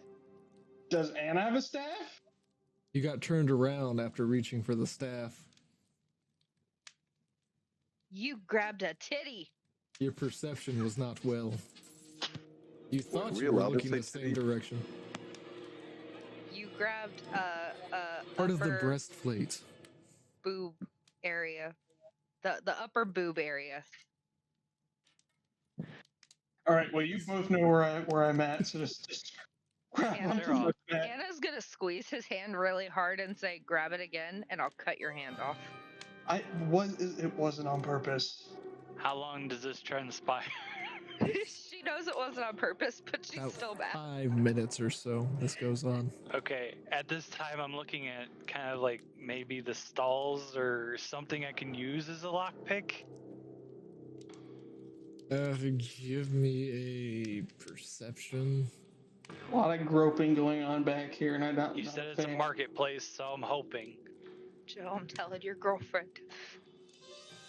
He grabbed an invisible boob, and That's an D&D. 8. kill him. You don't She's seem like, to "Oh, so find you just anything think you that would can grab fit all the your tatas?" needs as Oh. a lockpick or a key of some sort. Even if you did, the creatures here seem to be much larger and everything seems to be supersized in comparison to things you're normally used to handling. It's not the only thing supersized back here. You guys have about 55 minutes left on your invisibility. And then is it locked? Is the chain locked to his waist or anything like that, or is he holding it? He is holding the chain. The He is demon holding that the is chain. leading them on is holding the chain, kind of wrapped around his wrist a couple times, and he's just kind of got a death grip on it.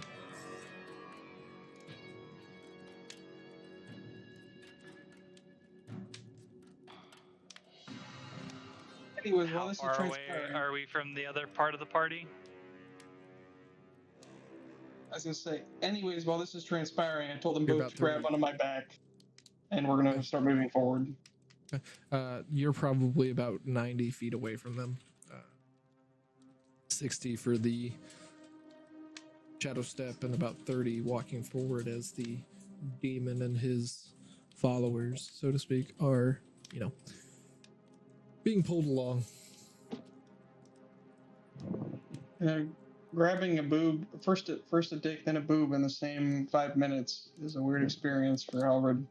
Wait, if you're not allowed to say titty, why are you allowed to say dick? There's a mature button that they have to click when they go to the channel. It is Oh. clicked. We're fine then. Crap. So, you guys are proceeding forward. It takes you a couple seconds to walk out road there. At same marketplace that Neptune had saw. No sign of Neptune, obviously, but you see somewhere between 50 and 100. Hard to keep count. There's just so many different shapes, sizes, and roaming the streets freely. Off to your right-hand side, the eastern, you catch the almost disappearing glimpse of the individual that was dragging Traston and John, probably about away from you.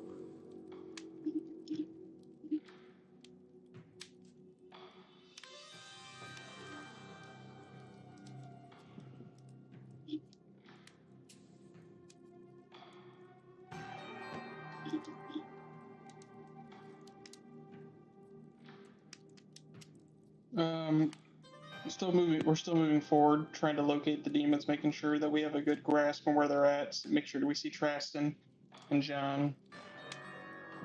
Okay. All right.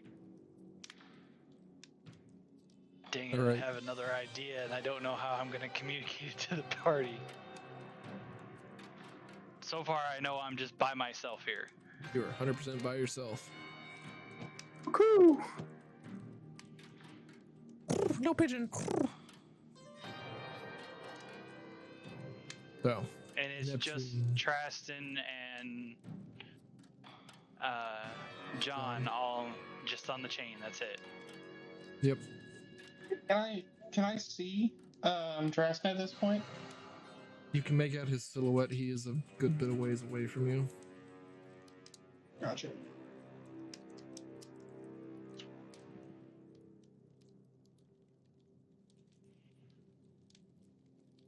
I assume you guys are just going to continue following this. I want to get to the point where I'm at least or within 30-ish feet from him. How are you guys moving? Obviously, hand on shoulders. With our feet. I mean, like, quickly, slowly. Moderately. Yeah, I'm just gonna follow along. They've grabbed onto they have their hands on my back so they know where I'm at, and I'm just moving at a decent pace, hoping they keep with me. So about normal speed. About probably 25 feet. Okay. How far is the demon to like Traston? Like, how much of a gap of the chain is there? Probably about a 10-foot gap between the two. 10-foot gap. In between each. Not necessarily link, but each individual, there's about 10 feet of difference.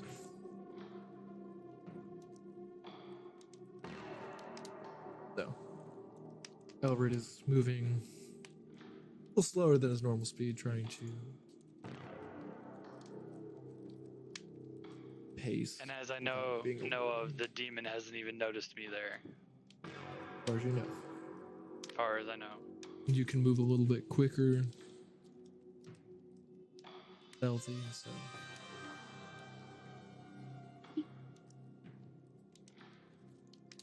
You're managing to kind of keep pace with that demon that's dragging them along while Elrid, Anna, and Leo are falling a little bit behind, but they're keeping him within view.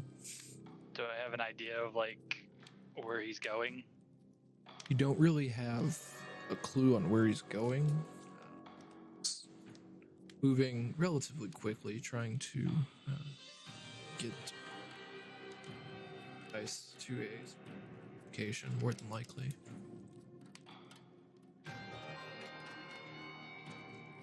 After about another 10 minutes or so, giving you about 45 minutes left on Invisible, the demon takes a right turn into another one of those alleyways that you guys originally found yourself in. As this alleyway kind of continues down for about 6, and you see him kind of turn, open up a door, and walk in. By this point, Elrid, Anna, and Leo have just got to the end of that alleyway and see him close the door behind John. Basically stand at the channel, or left the channel. It's T. Gordon. Oh, Yeah. there he is. Teabag.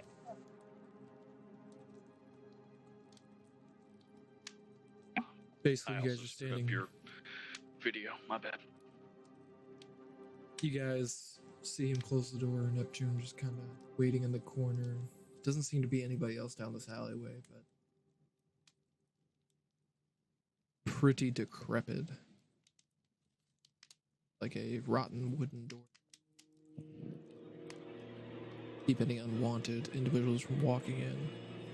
So, what would you like to do?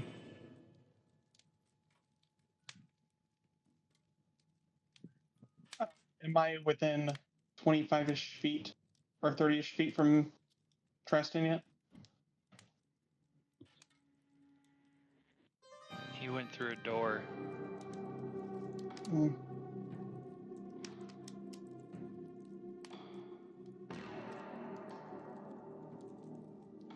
I wouldn't have managed to sneak inside the door, could I have? Not without causing some kind of alert. The doorway is pretty narrow from a demon's perspective, so there wasn't much space for him to get in. It's like just barely wide enough. He had to turn back around to close the door.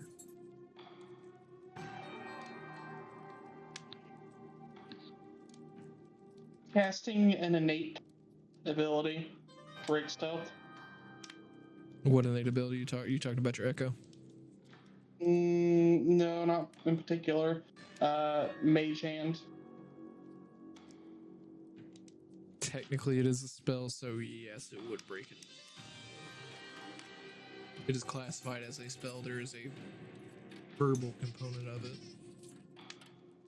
So then,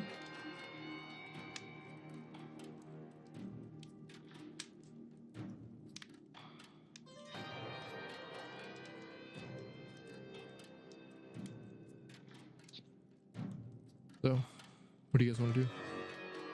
hear me? I said, so my echo won't break it then?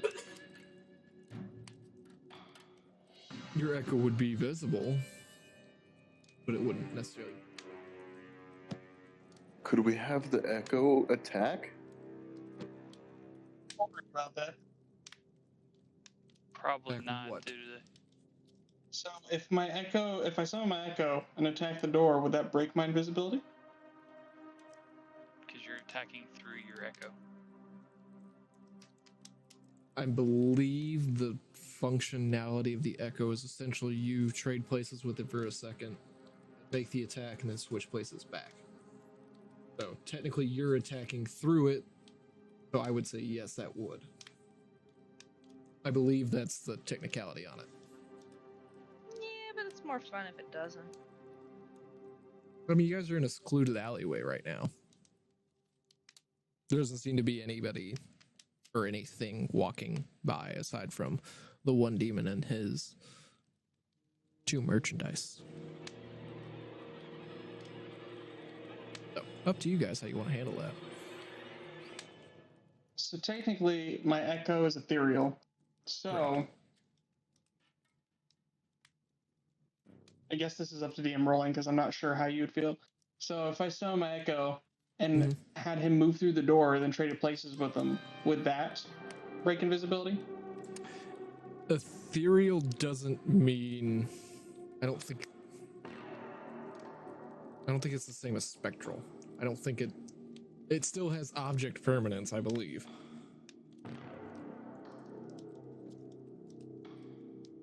Ethereal just means see-through.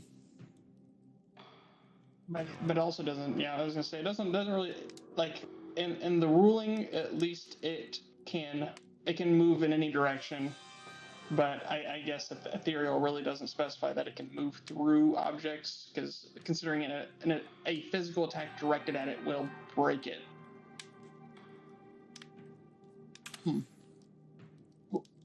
We can say no. That's fine, because that would be really overpowered anyways. If my echo could just walk through any door and I could trade places with it. Kind of like corruptions are OP. No. Did you see my message, Mary? No.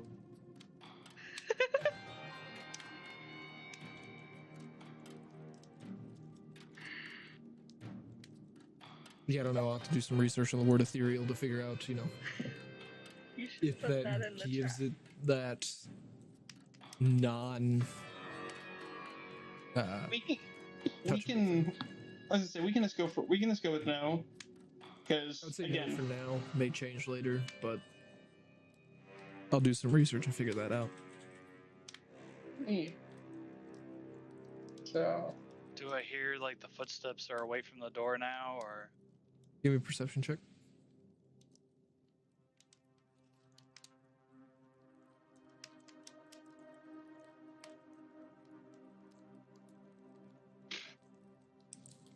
nine? You hear some footsteps. It's hard to pinpoint exactly where. They sound echoey, but you don't necessarily know exactly where he's gone or where he's going. Guess I'm gonna try and open the door slowly as possible without trying to alert anybody that I'm up there. And try to slip in. Go ahead and just give me another stealth check. And the rest of you give me a perception. my favorite one. 24. Mine's pretty easy to figure out. It's 12. I rolled a 12. 24.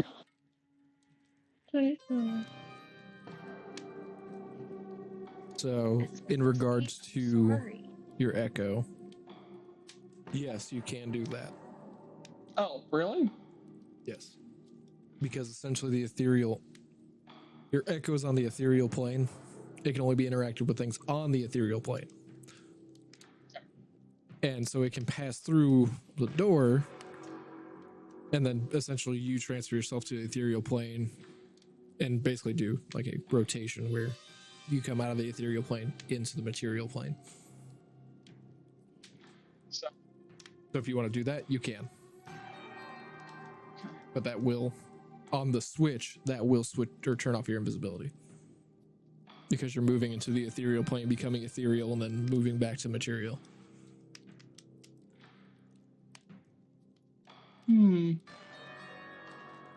Up to you how you want to play that.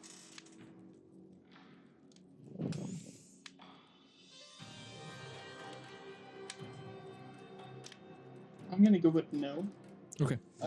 So I'm just gonna communicate with the others. There's still nobody around us currently, right? Well, nobody that you can see. Still nobody we can see. Still I'm just gonna look around.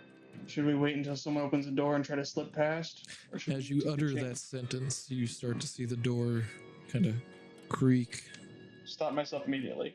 open. But you don't see anybody on the other side of the door. Anna's gonna whisper, "This is probably our only chance." Probably a trap. Neptune, go. looking in, you don't see any trace of Traston, John,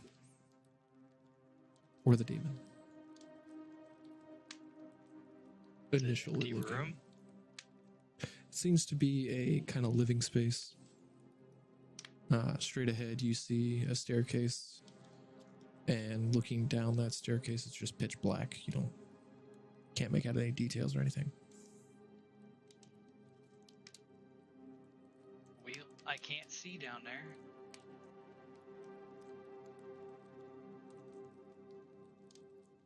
It's not like a magical darkness, but it's more so along the lines that it's a very deep it's steep. That's the word. The only way I have dark vision is if I cast it right now. Right. So, as you guys see the door open almost by itself, what would you guys like to do on the outside? It definitely feels like a trap, but we don't really have a choice. Can Anna see with her dark vision? Or is this like magical darkness? Where? You're still on Like- the outside of the building. Right, through the open door. Can I see anything through the open door? It seems to be pretty dimly lit. It's not like covered by any kind of darkness or magic. Okay, Anna's gonna whisper, "I think we should go. I have dark vision, so I can lead if you want." Alright, switch places. Careful with your hands. Yeah, I'm the one that's been getting handsy. I didn't do it on purpose. If I got handsy, you probably get shocked. If you got handsy, you would lose your life.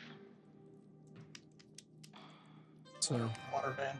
Alright, switch places. I just say, Anna, just feel around me and get to the front, and we'll both put our hands on your back. Or Leo can keep his hand on my back, and we'll just move in like a line.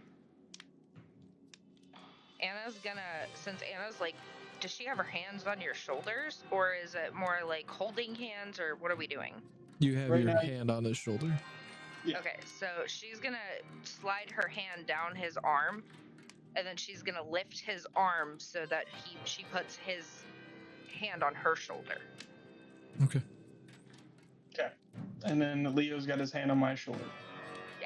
And then I'm just gonna walk as quickly and quietly as I can through that door. Okay. And I'm just, obviously, we're going with her. As you guys walk in, Really, really quiet. looking around the room, everything seems to be equivalent to something you'd see in a typical home. You see a bed, you see a stove, you see fireplace off in the corner. Everything just appears to be larger than normal you would see. Similar to Jack of the Beanstalk, where he's up in the clouds in the giant's home and everything is much larger.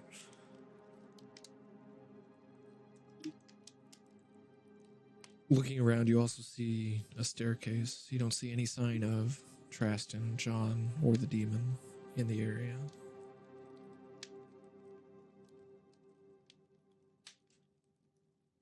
So, Neptune, what would you like to do? And then the other 3, what would you like to do?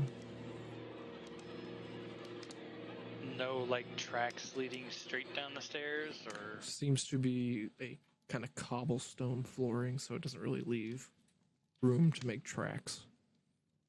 dragging skid marks. Nothing.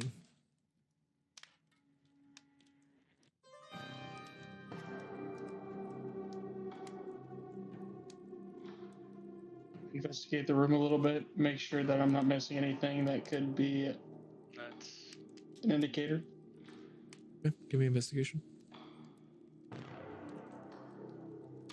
Those of you who are investigating. You ain't seen See them. nothing. Don't see a damn thing. That's a You forget you're 7. in a room. No, it's not perception. Might as well be. 20. I just forget what I'm looking for. I got a 13. And Anna, did you roll? Yeah, and you said investigation? Yep. That's a 17.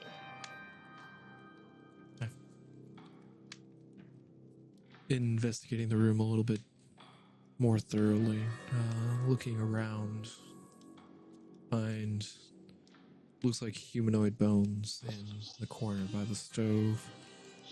You see a couple blood droplets,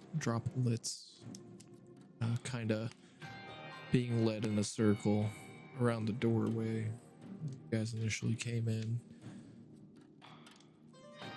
Kind of see, looking down the staircase a little bit, you see another blood droplet every couple of steps as it kind of fades out of your line of sight.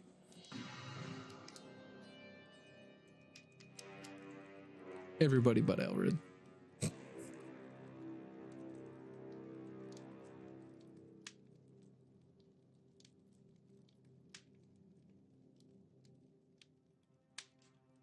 So, Just what now? follow where the blood droplets go. Just because I'm following Anna because that's don't have a choice, and I have no idea what I'm looking for anymore. Okay. And Anna, where are you going? Anna's gonna go straight down the stairs. Okay.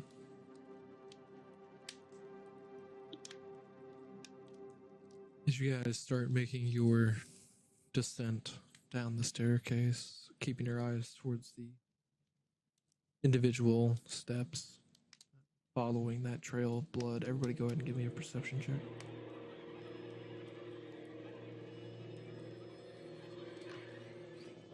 $15.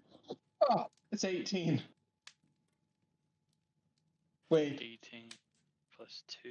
4, Okay, I was just making sure that I 22. didn't see his roll by mistake. Yeah, 18 for me. 22. 21. And Leo. I'm sorry, what was the roll again? Perception. Okay. Too busy playing with his kitten. No, I was eating food. The kitten?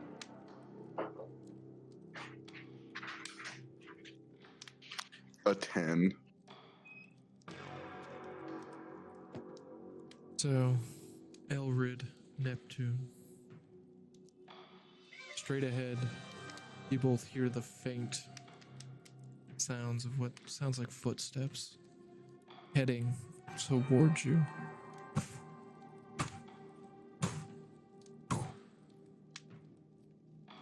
Sounds like it's making its way back up the staircase. Anna, we should move out of the way. I can hear footsteps. Anna's gonna move towards the wall.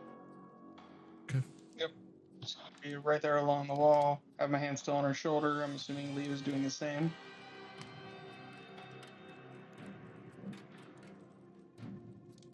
And Neptune. Can I What do you- try and hide? Try not to be seen. I mean, you're invisible. I was gonna say I you're at know. the peak. You're at the peak of sneaky I'm the pinnacle of sneaky. snake level. And are you guys still trying to move?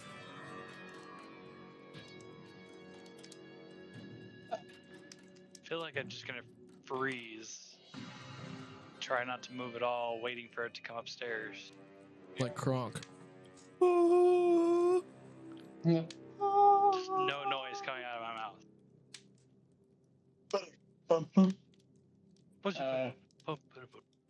Yeah, I'm just gonna sit there and wait to see what comes up the stairs.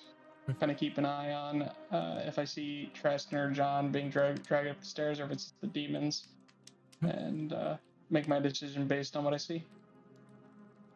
So it's been about 5 minutes or so since you guys have entered the building. You've got about 40 minutes left on your invisibility. About 2 minutes later, Neptune, you recognize it first. You see that same demon that was dragging Tristan and John down, or drove them into the building. And about another minute later, Elrid, Anna, Leo, you see that same demon as well. Stairs. You guys have tried to flatten yourself up against the wall. It seems to have been successful. So, what would you like to do now? He's left, went out the door. He hasn't gone out the door. You don't know for certain.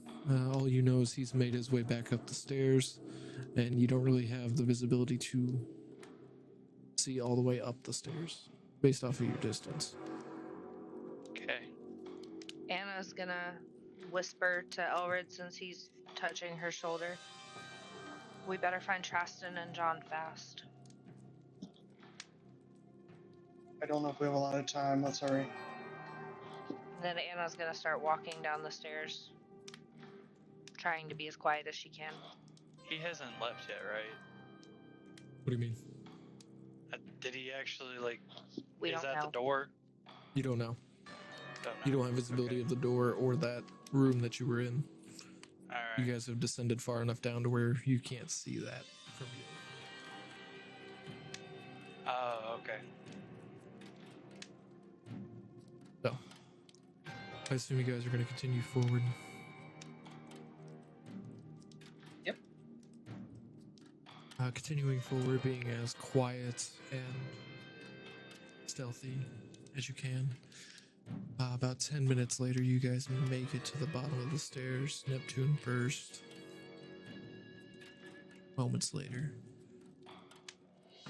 down in this basement area, you see a couple rings on the wall tied to each one of them. See Tristan and John lifted up on the walls, essentially just being held there, motionless. And that's where we'll pick up next week. What? Dun dun dun. You ho. Wait a minute. I feel like Daryl enjoys cliffhangers. Getting real sick of your do. shit, Daryl. I'd like to thank everybody for tuning in today. If you want to keep following our current campaign, click the follow button, and we'll see you next week. Don't forget